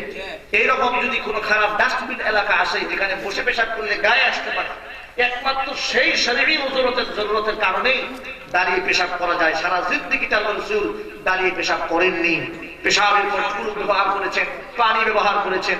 এই পবিত্রতা আমার হুজুর আমাদেরকে দেখিয়ে দিয়েছেন। সুবহানাল্লাহ। আমার মা, আমার নবীর মধ্যে যদি যে আমলগুলো আছে, সে আমলগুলো যদি আমি মানি, আমার হুজুরের সাথে আমার জান্নাত হবে। আর আমার নবীর মেয়ে, নবীর স্ত্রী যে আমলগুলো করেছেন, ওই আমলগুলো যদি আমার মা বোনেরা মানেন, নিঃসন্দেহে আমার মা বোনদের হাসর মা ফাতিমাতুজ জাহরার সাথে হয়ে যাবে, মা খাদিজাতুল কুবরার সাথে আল্লাহ জান্নাত দিয়ে দিবে। সুবহানাল্লাহ। মা ফাতিমাতুজ জাহরা, যার সম্পর্কে আল্লাহ রাসূল সাল্লাল্লাহু আলাইহি ওয়াসাল্লাম বলেছেন, ফাতিমাতু সাইয়্যিদাতু নিসাই আহলিল জান্নাহ, ফাতিমা হচ্ছে জান্নাতের সকল রমণীদের সর্দারি। সুবহানাল্লাহ। সুবহানাল্লাহ বলবেন না? সুবহানাল্লাহ। মা ফাতিমা জান্নাতের রমণীদের কি হবে? সর্দারিনী হবে। সেই সর্দারের আমল জীবদ্দশার আমল আর আপনি কি শুনবেন? ইন্তেকালের আগ মুহূর্তে মা ফাতেমাতুজ জাহরা হযরত আলীকে ডেকে বলেছেন, আলী, ইন্তেকালের পর রাতের বেলা আমাকে দাফন করে দিবা, বড় একটা চাদর দিয়ে আমাকে ঘেরাও করে রাখবা, পৃথিবীর কেউ যেন টের না পায় নবীর মেয়ে ফাতেমা এই পরিমাণ লম্বা ছিলেন, এই পরিমাণ মোটা ছিলেন, একটু স্বাস্থ্যবান ছিলেন, পৃথিবীর মানুষ যেন টের না পায়। সুবহানাল্লাহ। এটা যদি জান্নাতি রমণীদের সর্দারের আমল হয়, আমার মা বোনদের হিজাবের আলোকে আসতে হবে, ঠিক না? পর্দার মধ্যে আসতে হবে। ইদানিং পর্দার নামে একটা বোরকা বের হয়েছে, বোরকা, স্টাইলিশ বোরকা। হ্যাঁ, আছে না? ওগুলো 3 পিসের চাইতেও জঘন্য। এমন বোরকা বের হয়েছে, অনেক ধরনের সাজসজ্জা করা, কাজ করা। বোরকার উদ্দেশ্য ছিল পরপুরুষের নজর থেকে নিজেকে সেভ করা। কিন্তু আপনি এমন বোরকা পরলেন যে সালোয়ার কামিজ পরলে যদি না তাকাইতো, কিন্তু এখন আপনি এমন ড্রেস পরেছেন বোরকা, 30 জনে বলবে যে কি সুন্দর বোরকারে দেখ, ঠিক কিনা? বোরকার হাইসেটটাকে কাটবে। বোরকার উদ্দেশ্যটাই ছিল বদনজর থেকে, পরপুরুষের নজর থেকে যেন আপনি নিজেকে সেফ রাখেন, মানুষ যেন আকর্ষণ নিয়ে আপনার দিকে না তাকায়। এই জন্য হুজুর পাক সাল্লাল্লাহু আলাইহি ওয়াসাল্লাম নিষেধ করেছেন মহিলাদের জন্য সেন্ট ব্যবহার করতে, সুগন্ধি ব্যবহার করতে হুজুর হারাম ঘোষণা করেছেন। রাস্তায় বের হওয়ার সময় সুগন্ধি মহিলাদের জন্য ব্যবহার করা হারাম, ঠিক কিনা? হারাম করেছেন কেন? যাতে আপনার সুগন্ধির ঘ্রাণ পেয়ে শয়তান ওয়াসওয়াসা দিয়ে দর্শন যুবকের চরিত্র নষ্ট না করতে পারে, আপনাকে ইবতিজি করতে না পারে, আপনাকে বিরক্ত করতে না পারে। সুবহানাল্লাহ। আপনার জন্য আলতা ব্যবহারের কথা বলেছে হুজুর সাল্লাল্লাহু আলাইহি ওয়াসাল্লাম। মেহেদির প্রতি নারীদেরকে উৎসাহিত করেছেন যে নারীদের হাত মেহেদি দ্বারা ভরপুর থাকবে, এটা রাসূল পছন্দ করতেন। আর পুরুষের জন্য খুশবু, মেয়েদের জন্য রং, এটা রাসূল সাল্লাল্লাহু আলাইহি ওয়াসাল্লাম পছন্দ করেছেন। এটা আপনি করুন। আমার মা বোনেরা, সমাজের ভিতরে আজকে বেহায়াপনা চতুর্দিকে ছড়ায় গেল। এই মহিলাদের ব্যাপারে আল্লাহর নবী বিশ্বনবী রাহমাতুল লিল আলামিন বলেছেন, আদ-দুনিয়া কুল্লুহা মাতাউ ওয়া খায়রু মাতা'id দুনিয়া আল মারআতুস সালিহা। গোটা জগতের মধ্যে যত সৃষ্টি আছে সব দুনিয়ার নাজ নিয়ামত, দুনিয়ার সামগ্রী, আর সকল দুনিয়ার সমস্ত সামগ্রীর মধ্যে সর্বশ্রেষ্ঠ সামগ্রী হলো নেককারিনী মহিলা। নেককার মহিলা পৃথিবীর শ্রেষ্ঠ সম্পদ। সুবহানাল্লাহ। নেককার পুরুষ না, নেককার মহিলা। কেন জানেন? মহিলা হচ্ছে উম্মুন, মহিলা হলো মা। মহিলাটা কি? মা। উম্মুন এটা আরবিতে, উম্মুন শব্দের অর্থ হচ্ছে ভিত্তি। উম্মুন মানে হচ্ছে মূল, উম্মুন মানে হচ্ছে ফাউন্ডেশন, উম্মুন মানে হচ্ছে ফর্মা। এটা হচ্ছে একটা মানব সৃষ্টির জায়গা। ফর্মা যদি ভালো হয়, মা যদি ভালো হয়, সাধারণত সন্তানটা ভালো হয়, ঠিক কিনা? মা যদি পর্দানিশীন হয়, সাধারণত মেয়েটা পর্দায় থাকে। মা যদি নামাজি হয়, সাধারণত বাচ্চারা নামাজি হয়। মা যদি দিনদার হয়, সাধারণত বাচ্চারা দিনদার হয়। আর মা যদি পহেলা বৈশাখ আসলে টিপ লাগায়, মেয়ে কি করবে? মা যদি পহেলা বৈশাখ আসলে ফুল লাগায় বাহিরে যায়, এর মেয়েটা কি করবে? মা যদি সালোয়ার কামিজ পরে রাস্তায় রাস্তায় ঘুরতে পারে, নিঃসন্দেহে তার ঘরে যে বাচ্চাটা আসবে তিনি হাফ প্যান্ট পরবে, ঠিক কিনা? নিঃসন্দেহে টি শার্ট গেঞ্জি পরবে, ফতোয়া মেরে বের হয়ে যাবে। আর মা যদি দিনদার হতেন, মা যদি বোরকা ছাড়া কখনো বের না হতেন, এই বাচ্চা মেয়েটা জন্মের পর থেকে দেখতেছে বাইরে যাওয়ার সময় এই ড্রেসআপ ছাড়া বের হওয়া যায় না। এই মেয়েটাকে জোর করে কেউ বোরকা ছাড়া বাইরে নিতে পারত না। জোরে বলেন, ঠিক কিনা? আমি আমার মা বোনদের বলতে চাই, ও মা বোনেরা, আমার রাসূল বলেছেন আল মারউ মা মান আহাব্বা। একজন সাহাবীর প্রশ্নের জবাবে হুজুর বলেছিলেন আল মারউ মা মান আহাব্বা, মানুষ এই পৃথিবীতে যাকে ভালোবাসবে তার সাথেই তার জান্নাত নসিব হয়ে যাবে। যাকে সে আদর্শ বানাবে তার সাথেই তার হাসর হবে। সুবহানাল্লাহ। আপনি আদর্শ বানান মা খাদিজাকে আদর্শ বানান, মা ফাতেমাতুজ জাহরাকে আদর্শ বানান, মা খাদিজাতুল কুবরা রাদিয়াল্লাহু তাআলা আনহা স্বামীর খেদমত এমন ভাবে করেছেন, জীবনে কোনো প্রশ্ন করেন নাই। আজকে আমার অনেক মা বোনেরা, আমাকে অনেক সময় অনেক যুবকেরা বলে, স্বামীরা বলেন যে বর্তমান মহিলারা স্বামীর খেদমত করতে চায় না, স্বামীর ধমক দেয়। পুরুষ যদি ধমক দেয় 2টা, স্বামী দেয় 3, স্ত্রী দেয় 3টা, ঠিক কিনা? ধমক দিয়ে স্বামীকে বসায় রাখে। আর মার্কেটে যখন যায়, স্বামী বেচারার একটা কাজের লোক বানায়, ঠিক কিনা? এগুলো বোধহয় এদিকে এখনো শুরু হয় নাই। স্বামী পেছনে পেছনে গাছ নিয়ে দৌড়ায় বোঝা নিয়ে, আর মহিলা দোকানদারের সাথে যত টকিং করা স্পিকিং করা সব সারতেছে, আর স্বামী বেচারা খালি পূজা পাইতেছে। কি আজীব লোক, কি আশ্চর্য কালচার! আপনি মহিলাদেরকে বাজার করাচ্ছেন, আপনি পুরুষের পেছনে থাকতেছেন কেন? আমার মা বোনেরা, আপনাকে হিজাবের মধ্যে থাকতে হবে। আমার মা খাদিজাতুল কুবরা রাদিয়াল্লাহু তাআলা আনহা স্বামীর খেদমত যেভাবে করেছেন সেইভাবে আপনারও খেদমত করতে হবে। স্বামী সারাটা দিন পরিশ্রম করে যখন রাতের বেলায় বাড়ি যায়, স্বামীর জন্য ওযুর পানি এগিয়ে দিলেন, পানি পান করার জন্য গ্লাসটা এগিয়ে দিলেন, গরমের দিন বাতাস দিলেন, সুন্দর মুস্কি হাসি দিয়ে স্বামীকে রিসিভ করেছেন। স্বামীর মনটা ভরপুর হয়ে গেল। স্বামীর মনটা যদি খুশ হয়ে যায়, আমার হুজুর বলেছেন যে স্ত্রীর ব্যবহারে রাতের বেলায় স্বামীর মন ঠান্ডা হয়ে যায়, ওই রাতে যদি ওই স্ত্রীটা মারা যায়, নিঃসন্দেহে ওই স্ত্রীর জন্য আল্লাহ জান্নাত দিয়ে দিবে। মা খাদিজার কথা বলেন, আমার নবী সারা জীবন পর্যন্ত কান্না করেছেন। হুজুর মা খাদিজার জন্য নাম ধরে ধরে কান্না করে দোয়া করতেন, রব্বুল আলামিন এই দুনিয়ার মাটি থেকে তুমি আমার খাদিজাকে আমার থেকে আলাদা করে ফেলেছো, কাল হাসরের কঠিন ময়দানে আমি যেন আমার খাদিজাকে না হারায়া যাই। নবীজি মা খাদিজার কথা বলে কাঁদতেন। বাইহাকী শরীফের একটা হাদিসের মধ্যে এসেছে, সেখানে মা আয়েশা রাদিয়াল্লাহু তাআলা আনহা হাদিসটি বর্ণনা করেছেন।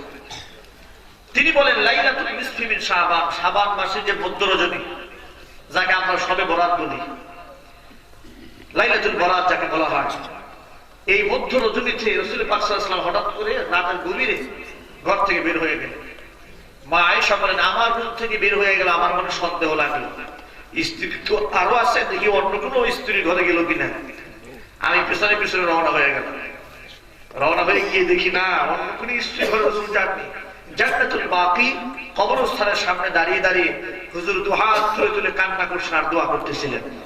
সুবহানাল্লাহ।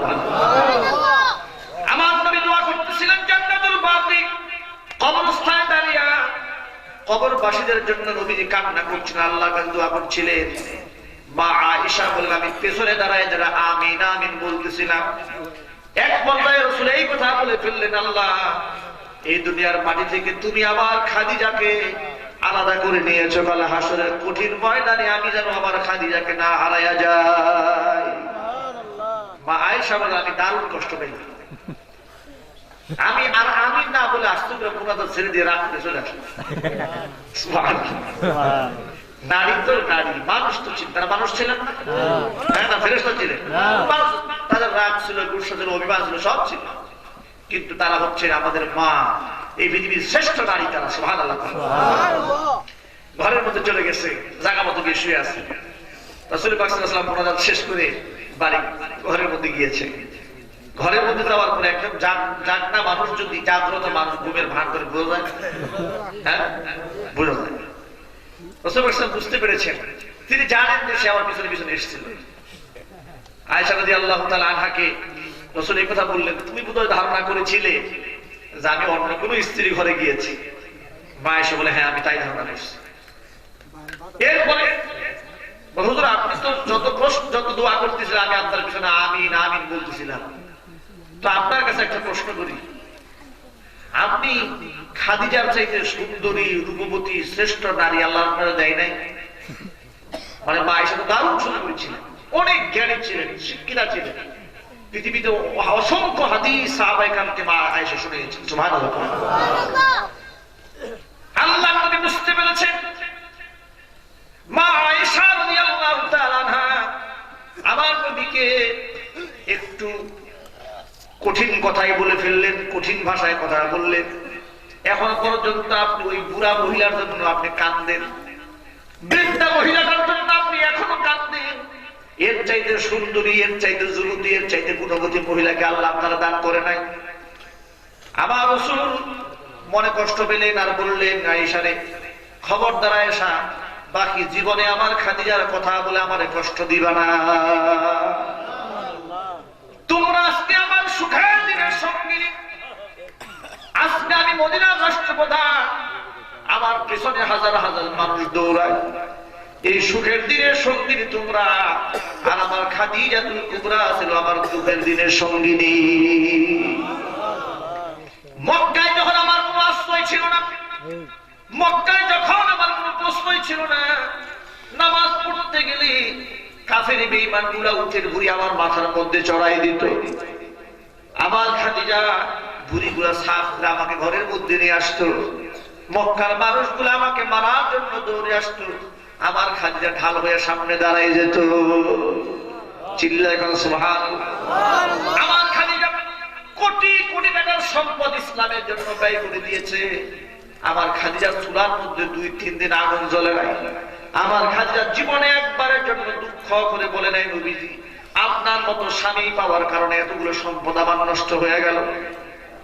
আমার মা আয়েশা লজ্জিত হলেন আর বললেন, হে রাসূল, খাদিজার মর্যাদার ব্যাপারে আমার কিছু শোনান। আমার হুজুর সাল্লাল্লাহু আলাইহি ওয়াসাল্লাম আয়েশাকে বললেন, আয়েশা রে, আমার খাদিজার মর্যাদা আল্লাহ রাব্বুল আলামিন বহু গুণে বাড়িয়ে দিয়েছেন। রাতের আধারে যত রাত হোক না কেন, খাদিজার ঘরের দরজায় গিয়ে শুধুমাত্র একটা বার যখন টোকা দিয়েছে আমি, দ্বিতীয়বার ডাক দেওয়ার কোনো প্রয়োজন হয় নাই। একবার ডাক দেওয়ার সাথে সাথে খাদিজা আমার জন্য দরজাটা খুলে দিয়েছে। আমি জিজ্ঞেস করেছি, খাদিজা তুমি কি রাতের বেলা ঘুমাও না? মা খাদিজা বলেছে, ইয়া রাসূলুল্লাহ, আমার নবী বিশ্ব নবী মুহাম্মদ রাসূলুল্লাহ দিনের কাজে বাহিরে থাকেন, মক্কার কাফেররা তার দুশমন, তা না জানি তার কোন সময় কোন ক্ষতি হয়ে যায়। এই টেনশনে সব সময় অস্থির থাকে ঘরের ভিতরে। আর আমার রাসূল দরজার মধ্যে কড়া নাড়বে, আমি বিছানার মধ্যে ঘুমায় থাকবো, তা হয় না। ঘুমের তাপ যদি আসে, দাঁড়িয়ে দাঁড়িয়ে দরজার মধ্যে টেক লাগায়া ঘুমাই। আয়েশা আমার খাদিজা আমার জন্য এই কষ্ট করেছে। মা আয়েশা আরো কিছু শোনা, আমার খাদিজা আমার জন্য পাহাড় বাইত। বৃদ্ধা মহিলা বাড়ির মধ্যে খাবার নিয়ে 2500 ফিট উঁচা পাহাড় বাইত। সুবহানাল্লাহ। কোনদিন দুঃখ করে নাই যে এত কষ্ট আমার দ্বারা সম্ভব না, আপনি কেন এখানে বসে থাকেন, এমন প্রশ্ন খাদিজা জিন্দেগিতেও আমার করে নাই। এই জন্য আমার খাদিজার মর্যাদা আল্লাহ পাক এমন বাড়িয়েছে। একদিন জিবরাইল আলাইহিস সালাতু ওয়াস সালাম আমার কাছে এসে বলছে, ইয়া রাসূল, একটা সুসংবাদ নিয়ে নাও। আমার মা খাদিজাতুল কুবরা রাদিয়াল্লাহু তাআলা আনহা সুসংবাদ নিয়ে আসলেন। জিবরাইল আমিন নবীকে সালাম দিয়ে বলে, ইয়া রাসূলুল্লাহ, একটা সুসংবাদ নিয়ে এলাম। হুজুর বলেন, হে জিবরাইল, কি সুসংবাদ? সুসংবাদ হলো আপনার স্ত্রী খাদিজাকে আল্লাহ সালাম জানিয়েছে। আর জুড়ে বলেন না সুবহানাল্লাহ। আমার মা বোনেরা, সম্পর্ক যদি রাখতে হয় এরকম নারীর সাথে রাখে, স্বামীর খেদমত করুন।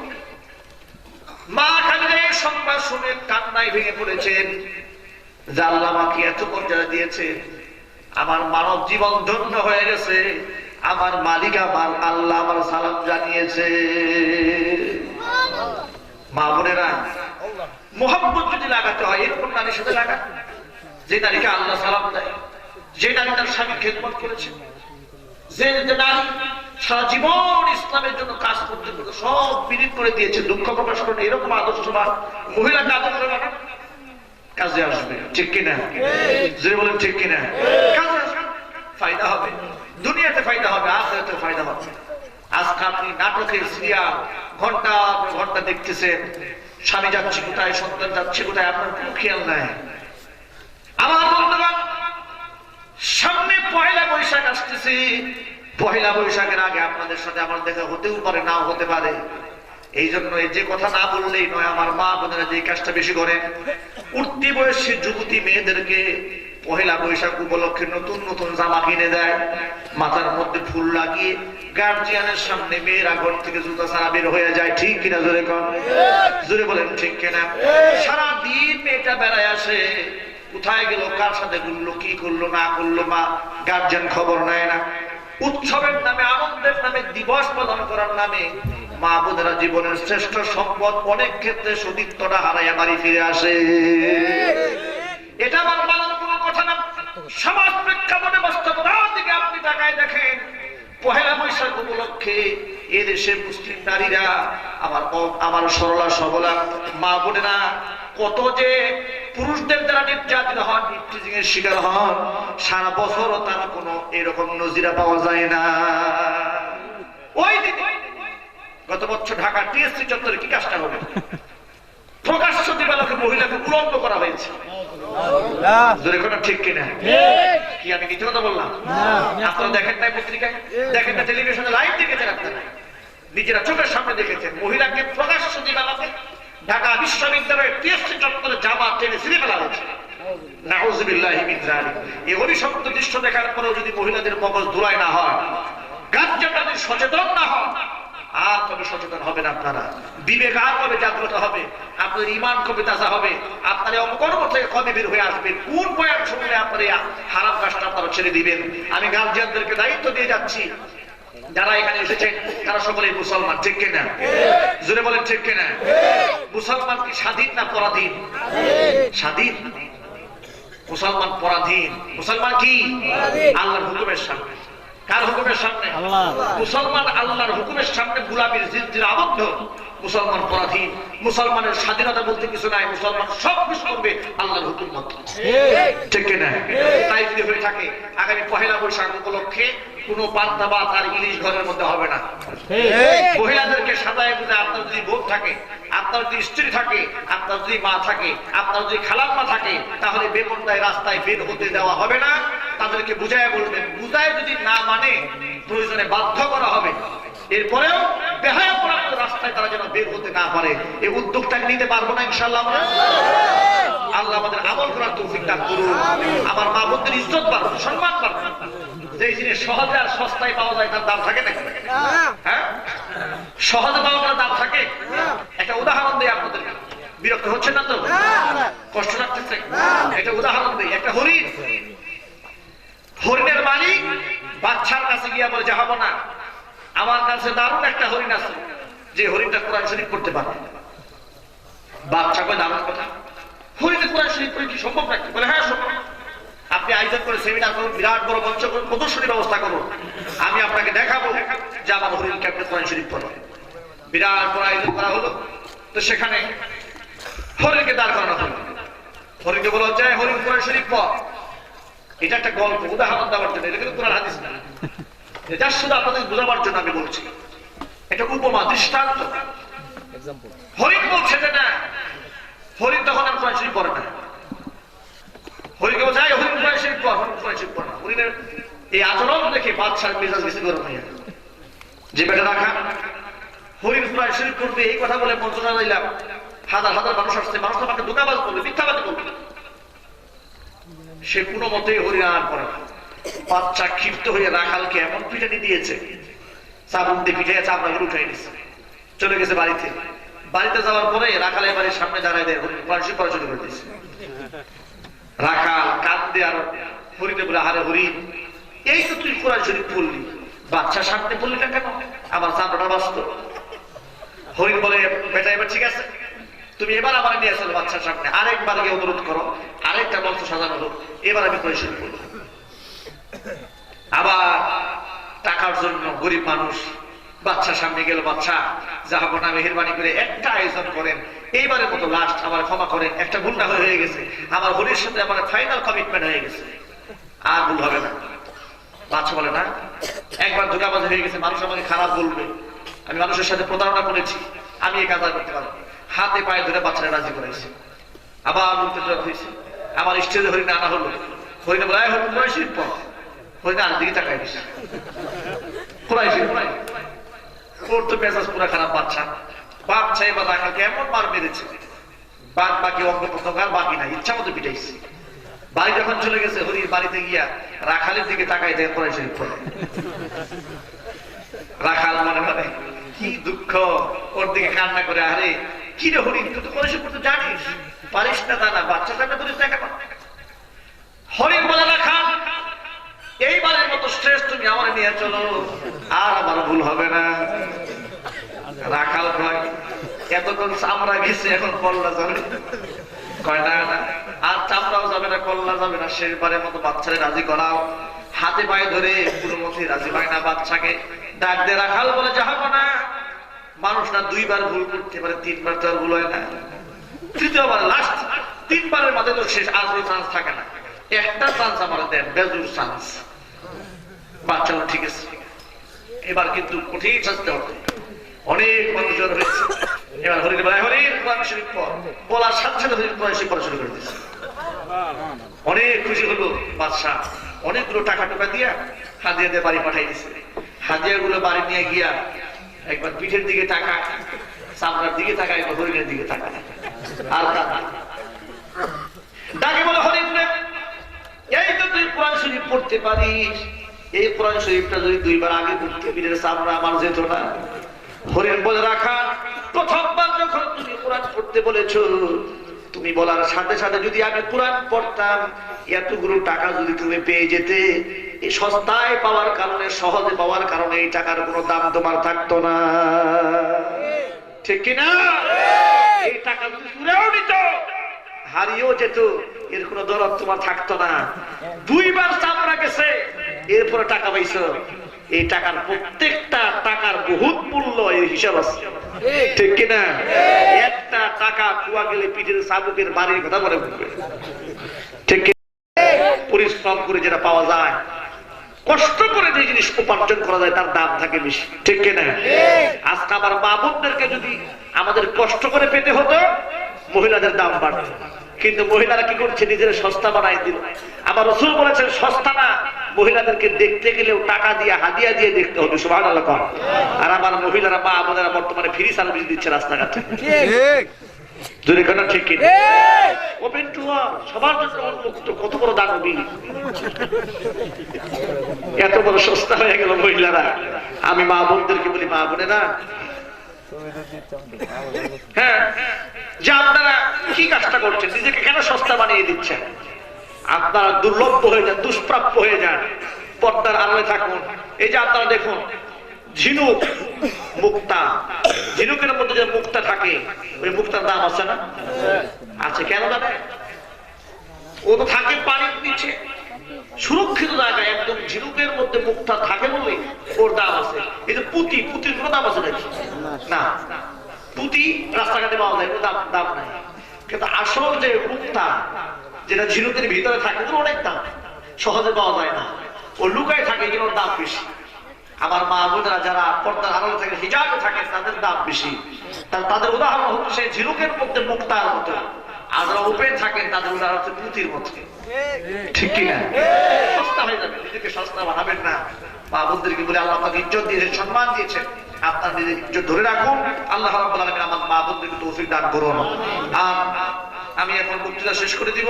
এর আগে এটা কথা যেটা না বললেই নয়, আমাদের এখানে রিকোয়েস্ট এসেছে পিতামাতা সম্পর্কে কিছু কথা বলার জন্য। পিতামাতার ব্যাপারে শুধু আমি এই কথাটাই বলবো, পিতামাতাই আমাদের জন্য জান্নাত, পিতামাতাই জাহান্নাম। সংক্ষিপ্ত কথা, মা বাবার খেদমত যদি আমি করতে পারি, মা বাবা আমার প্রতি সন্তুষ্ট হবে, নিঃসন্দেহে আল্লাহ রাব্বুল আলামিন আমাকে জান্নাত দান করবেন।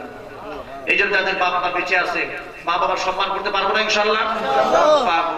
মা বাবার চেহারার দিকে তাকাইলেও কবুল হজের সওয়াব। সুবহানাল্লাহ। আরেকটা কথা, 12ই রবিউল আউয়াল যখন আসে, তখন আমরা অনেকে অনেক ধরনের কাজ করি। কেউ আমরা সিডনি চড়াই, কেউ বিরিয়ানি চড়াই, কেউ তেহারি চড়াই, কেউ ডেস্কি চড়াই, কেউ সাইনবোর্ড লাগাই, কেউ ডুবডুবি বাজায়, ঠিক কিনা? এক একজনে আমরা এক এক রকম কাজ করি। এখন আমাদেরকে একটা বিষয় জানা দরকার, জানি তো রাসূল পাক সাল্লাল্লাহু আলাইহি ওয়াসাল্লামের উম্মত, ঠিক কিনা? আমি নবীজির উম্মত, নবীজির সাথে আমি জান্নাতে যে আমলটা করলে রাসূলের সাথে আমার জান্নাত হবে, সে আমলটা আমাকে করতে হবে, ঠিক কিনা? যে আমল করলে রাসূলের সাথে আমার জান্নাত হবে না, সে আমলটা আমি করতে পারবো না।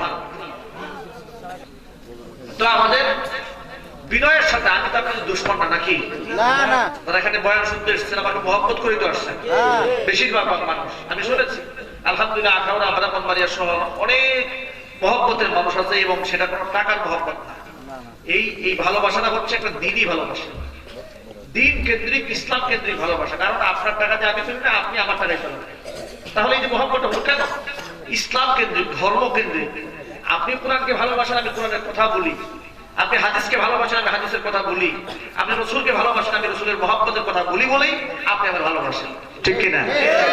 আমি সকলেরকে জানতে বলতে চাই, সহিহ হাদিস থেকে, সহিহ কোরআন থেকে কিছু কথা আপনাদেরকে বলতে চাই, যেই কথাগুলো আমাদের জন্য খুবই জরুরি। যেহেতু পৃথিবীতে চিরদিন আমরা থাকবো না, পরকালে আমরা চলেই যাব, ঠিক না? 12ই রবিউল আউয়াল আমাদের কি করণীয়, কি করা উচিত আমাদের এটা জানা দরকার।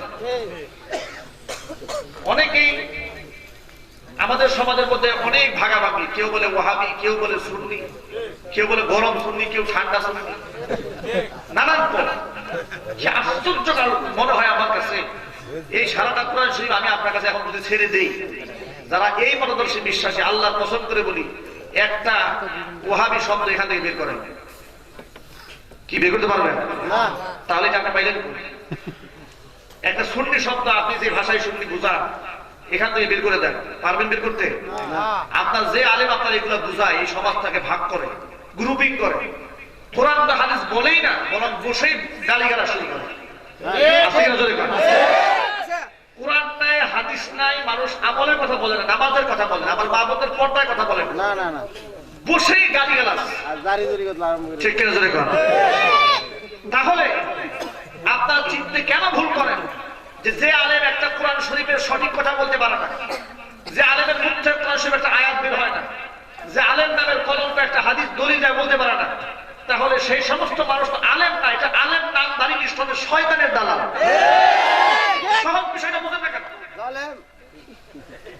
তাকে আপনি বলবেন যে আপনি যে আমাদের সমাজটাকে ভাগ করলেন দুই ভাগে, এই অধিকার আপনারা কে দিয়েছে?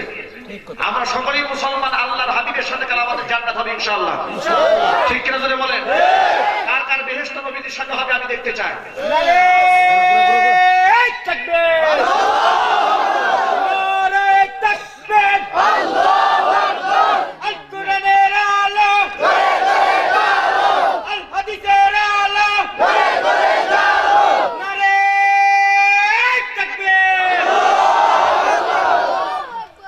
তাহলে যারা বসে গালাগালি শুনল, আমি খুব সাদা মাথা ভাষায় আপনাদেরকে বুঝাচ্ছি, একদম বাংলা ভাষায়। যারা বসে আপনাকে নামাজের তালিম দিল না, আপনার পরকালের কথা আপনাকে স্মরণ করাই দিল না, আপনার আমলের কোনো কথা সে বললো না, বসেই শুরু করলো যাতে আপনি আপনার চাচার সাথে ঝগড়া করতে পারেন, মসজিদে ইমাম সাহেবের সাথে গিয়ে মারামারি করতে পারেন, মুয়াজ্জিন সাহেবের সাথে গিয়ে গুলাগুলি করতে পারেন, এই তালিম সে শিখাই দেয়। এর দ্বারা কি সমাজের ভালো হলো না খারাপ হলো? জবাব দিচ্ছেন না কেন? এর দ্বারা কি সমাজের ভালো হলো না খারাপ হলো? সমাজটা বিভক্ত হয়ে গেল কেন? আপনার আপন ভাইকে আপনি বিভক্ত করে দিলেন, গ্রুপিং বানাই দিলেন, একজনে বানাইছেন ওয়াহাবি, আরেকজনে বানাইছেন সুন্নি। কেন? একই মায়ের সন্তানকে মুসলমান হওয়ার পর আপনি ভাগ করলেন কেন? এই অধিকার আপনারা কে দিয়েছে? কেউ এই অধিকার আপনাকে দেয় না। আমার রাসূল বলেছেন, আমার আল্লাহ বলেছেন, ওয়া'তাসিমু বিহাবলিল্লাহি জামিআ ওয়া লা তাফাররাকু।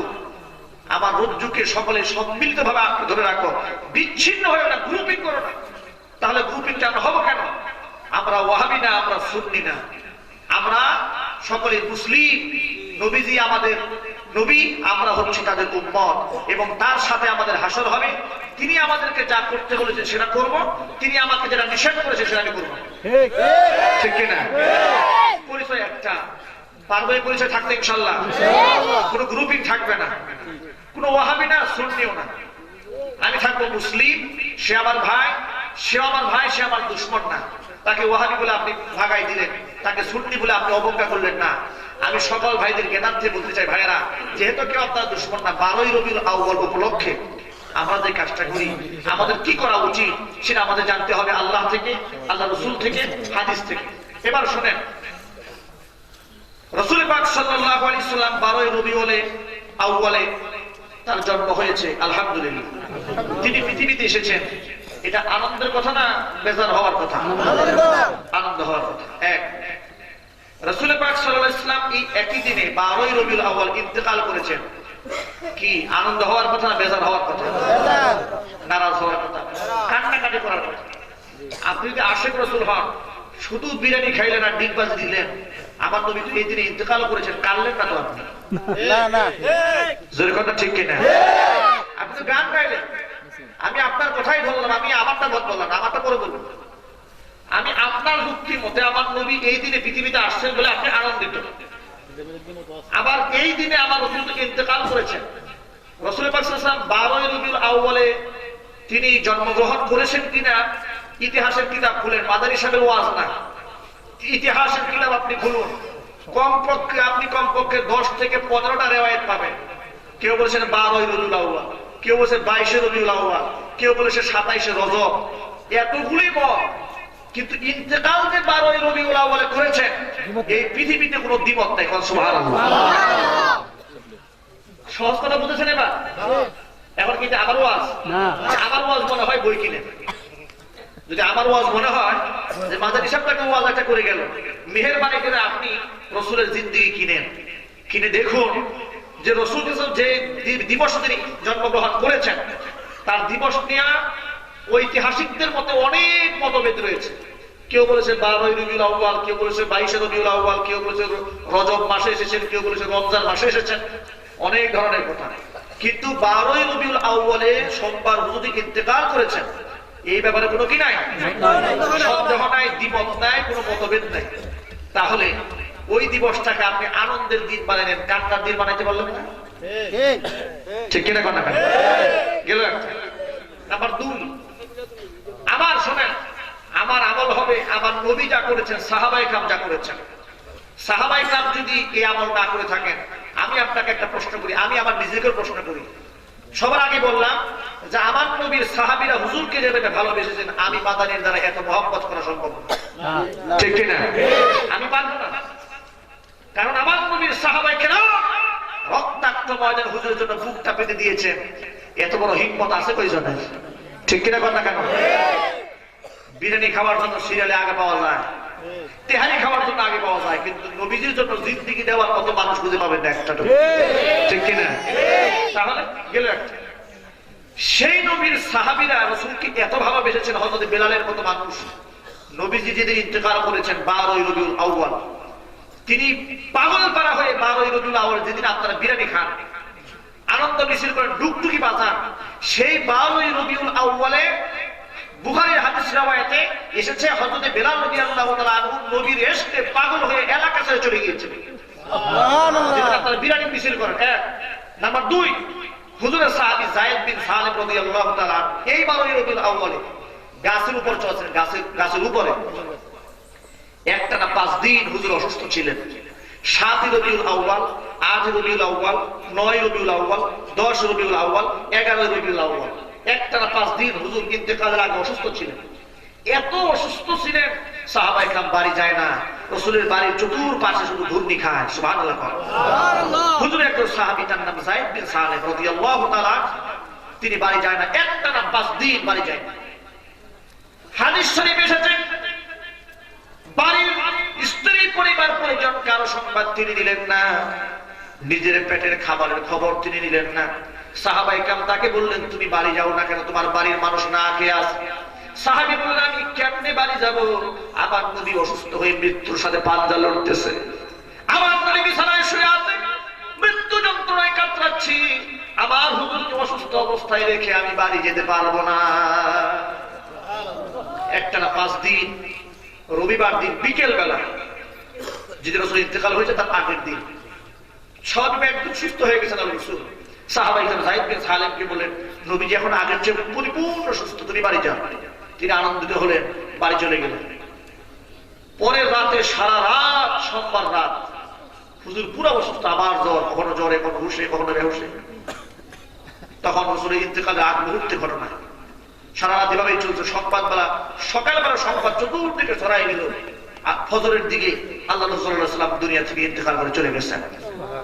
এই সংবাদ, এই যে যায়েদ 5 দিন পর্যন্ত হুজুরের বাড়ির পাশে ছিলেন, খেজুর গাছে উঠছেন খেজুর পাড়ার জন্য।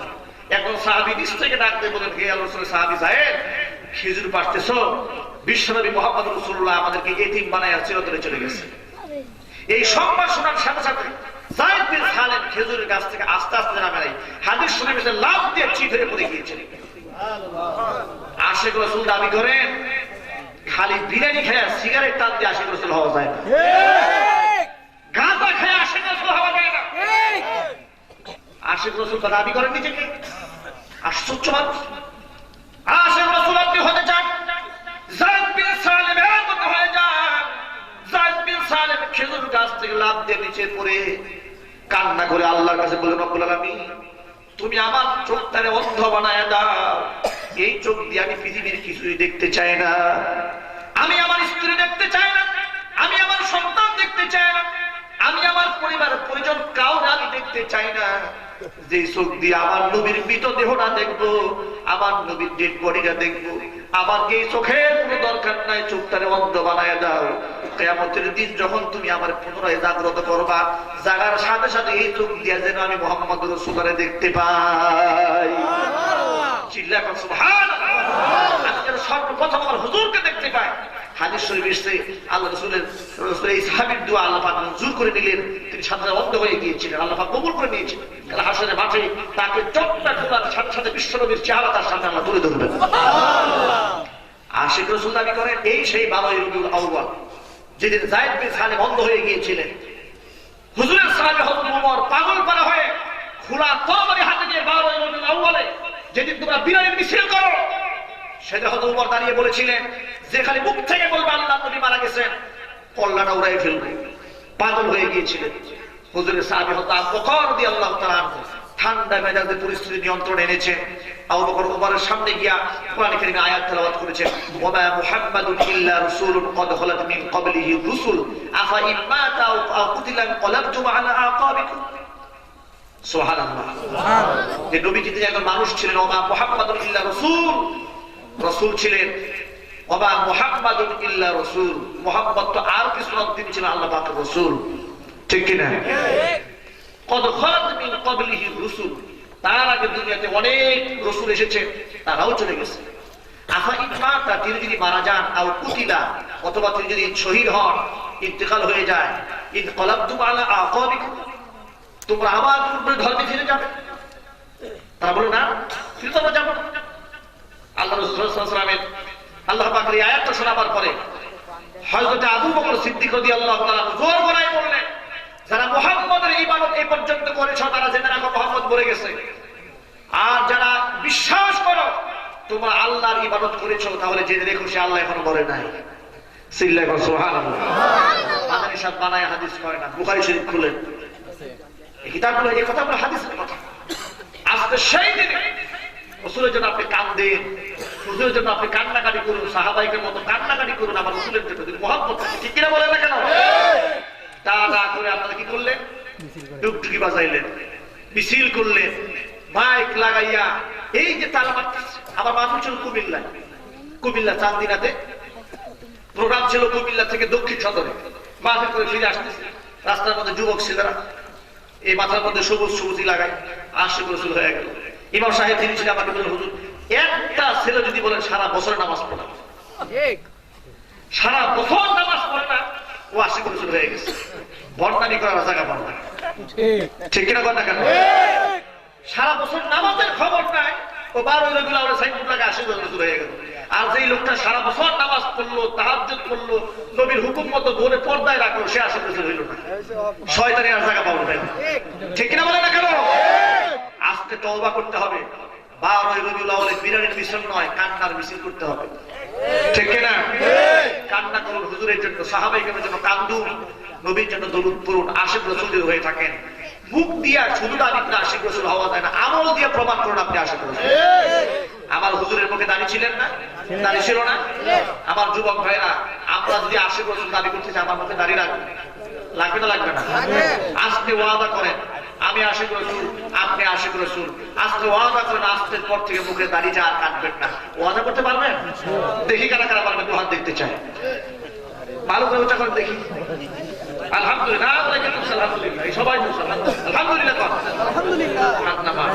আপনি আশিক রাসূল, আজকের পর থেকে দাঁড়িয়ে আর কামাবেন না, 5 ওয়াক্ত নামাজ আর ছাড়বেন না। এবার ওয়াদা করেন 5 ওয়াক্ত নামাজ, জিহাদ উঁচু করেন, হাত উঁচু করে আল্লাহ আল্লাহ পাক দেখতেছেন। আলহামদুলিল্লাহ কর, হাত নামা, হাত নামা। নিজের ঘরের বউরে পর্দা করাবেন, মেয়েকে পর্দা করাবেন, বোনকে পর্দা করাবেন। এবার তো হাত তুলেন, মাশাআল্লাহ মাশাআল্লাহ, হাত নামা। ছোট ছোট বাচ্চারা বউরে পর্দা করাবে এখন না, নেক্সট টাইম, ভবিষ্যতে ইস্তেগফার, ভবিষ্যতে। আলহামদুলিল্লাহ, আল্লাহ কবুল করেন। না, ছোট ছেলে আবার বিবাহের কথা বলে খুব খুশি হয়, মাশাআল্লাহ, ঠিক কি না? বুঝুক আর না বুঝুক, খুব খুশি হয়, আনন্দ পায়। হুজুর আমাদেরকে দারুণ পুরস্কার দিয়েছে, আমাদের বিবাহের কথা বলেছে। যাই হোক, এই নিয়ত আমরা রাখি। আল্লাহ যেন মিল মোহাম্মতের সাথে আমাদের থাকার তৌফিক দান করেন। আর কোন ওয়াহাবি সুন্নি দলাদলি করবেন, আর গ্রুপিং করবেন, তওবা করেন। বললেন আস্তাগফিরুল্লাহ, আস্তাগফিরুল্লাহ, আস্তাগফিরুল্লাহ, লা হাওলা ওয়ালা কুওয়াতা ইল্লা বিল্লাহিল আলিয়্যিল আযীম। আস্তাগফিরুল্লাহ, আস্তাগফিরুল্লাহ, আস্তাগফিরুল্লাহ, লা হাওলা ওয়ালা কুওয়াতা ইল্লা বিল্লাহিল আলিয়্যিল আযীম। আজকের পর থেকে ওয়াহাবি বনাম সুন্নি কোনো প্রকারের বিতর্ক হবে না। শুধু জিজ্ঞেস করুন, ভাই তুমি নামাজটা পড়ছো? এই প্রশ্ন করুন, ঠিক আছে ইনশাআল্লাহ? এটা ফরজ। কত নবী কিসের তৈরি? আরে বাবা, কি আজীব প্রশ্ন!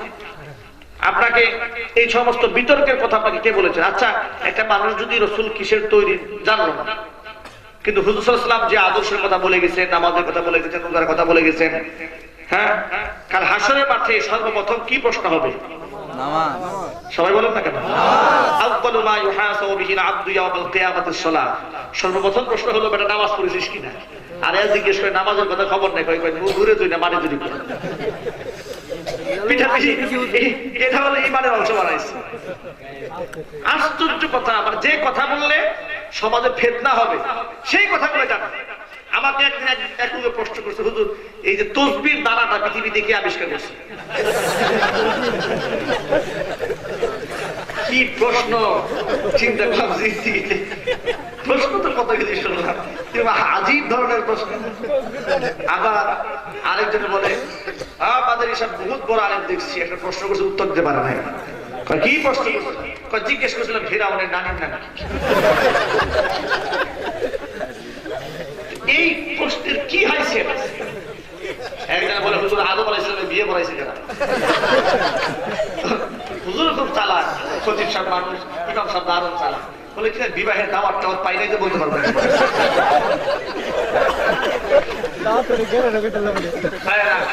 যাই হোক, মানে অপ্রাসঙ্গিক কোনো কথা বলে, অযৌক্তিক কোনো কথা বলে সমাজে বিভ্রান্ত সৃষ্টি করার নাম বোকামি। যে কথা বললে সমাজের মধ্যে ঐক্য থাকে, ভ্রাতৃত্ব থাকে, মোহাব্বত থাকে, সেই কথাগুলোই বলতে হবে, সেই মতোই চলতে হবে, আমল করতে হবে। আল্লাহ রাব্বুল আলামিন আমাদের সকলকে কবুল করুন, মঞ্জুর করুন, জোরে বলুন আমিন।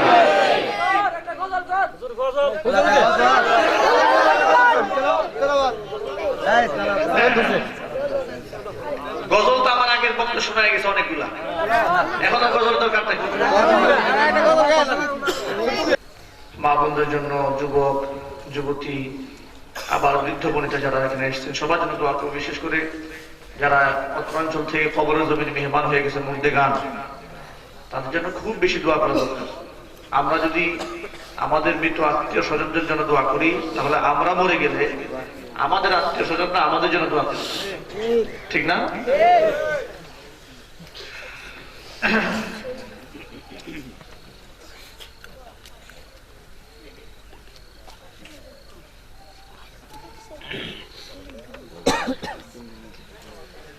আমার জীবন, আমার মরণ, আমার জিন্দেগি, আমার জীবন, আমার মরণ, আমার জিন্দেগি। ইয়া ইলাহি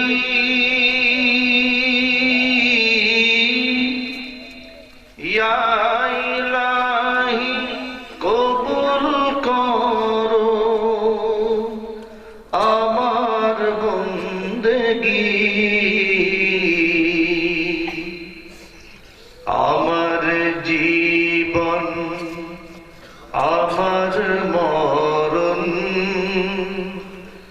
আমার জিন্দেগি, আমার জীবন, আমার মরণ, আমার জিন্দেগি। আমি যে প্রভু অতি অসহায়,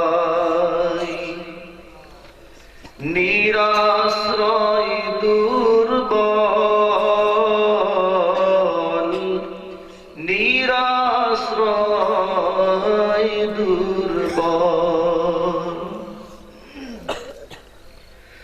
তুমি শুধু পারো দিতে শক্তি ও সম্বল, শক্তি ও সম্বল। আমি যে প্রভু অতি অসহায়, নিরাশ্রয় দুর্বল, নিরাশ্রয় দুর্বল, তুমি শুধু পারো দিতে শক্তি ও সম্বল, শক্তি ও সম্বল। তাই দয়াময়, তাই দয়াময় দাও গো বক্ষে দিনের অনুভূতি, আমার জীবন আমার মরণ আমার জিন্দেগি। ইয়া ইলাহি, ইয়া ইলাহি কবুল করো আমার বন্দেগি, আমার জীবন আমার মরণ আমার জিন্দেগি,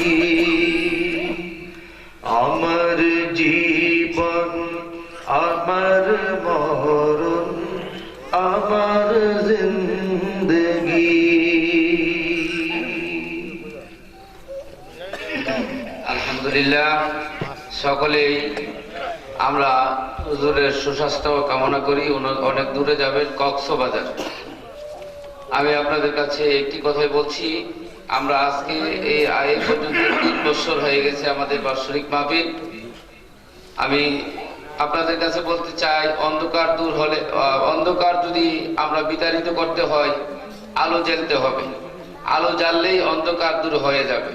আল্লাহ রাব্বুল আলামিনের ভাষায় কুল জাআল হক ওয়া যাহাকাল বাতিল ইন্নাল বাতিলা কানা যাহুকা। আমরা সকলে আপনাদের দোয়া কামনা করছি। আমরা শুধু এই মাহফিল করেই আমরা ক্ষান্ত থাকবো না।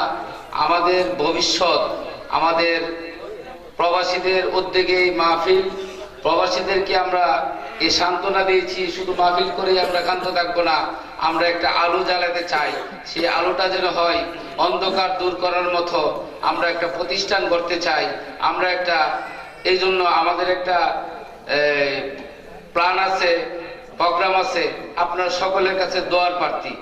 আর প্রবাসীদের যারা আছে, আমরা দেখছি আমরা অনেকেই ক্যালেন্ডার দিয়েছি, অনেকে দিতে পারে নাই। ক্যালেন্ডার মধ্যে দেখেছেন একমাত্র প্রবাসীদের উদ্যোগে এই মাহফিল। সকলের ইরাক আছে, সৌদি আরব আছে, মালয়েশিয়া আছে, দুবাই আছে, লন্ডন আছে। তাই সবচেয়ে যারা অনুদান বেশি দিয়েছেন তাদের আমরা নাম প্রথমে দিয়েছি। তাদের মধ্যে একজন ইটালি আছে এবং একজন লন্ডনে আছে। তাদের জন্য দোয়া করার জন্য আপনাদের কাছে অনুরোধ জানাচ্ছি। সকলের জন্য আল্লাহ যেন বিপদ থেকে উদ্ধার করে দেয়, প্রবাসী থেকে আয় উন্নত আরো বেশি বাড়াই দেয়। আমরা বাড়ির এবং যারা আসছেন সকলের মুরব্বীরা যারা অন্ধকার কবরে চলে গিয়েছেন, আল্লাহ যেন তাদের কবরটাকে জান্নাতের টুকরা বানিয়ে দেন। ওয়া আখির দাওয়ানা আলহামদুলিল্লাহি রাব্বিল আলামিন।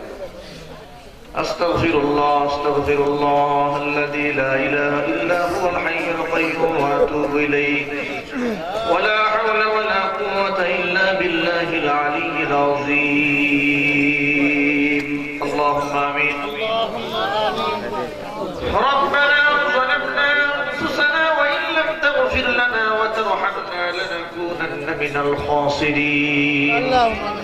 ربنا لا تزغ قلوبنا بعد إذ هديتنا وهب لنا من لدنك رحمة إنك أنت الوهاب আল্লাহ তাআলা খোলাপাড়া বরুল্লাহ বাড়ি আল্লাহ প্রবাসী কল্যাণ সমিতির উদ্যোগে আয়োজিত তৃতীয় বার্ষিক ইসলামী মহাসম্মেলনের একদম শেষ প্রান্তে এসে লম্বা সময়ে কোরআন হাদিস নিয়ে আলোচনা করে তোমার শাহী দরবারে হাত দুখানা বাড়িয়ে দিয়েছি।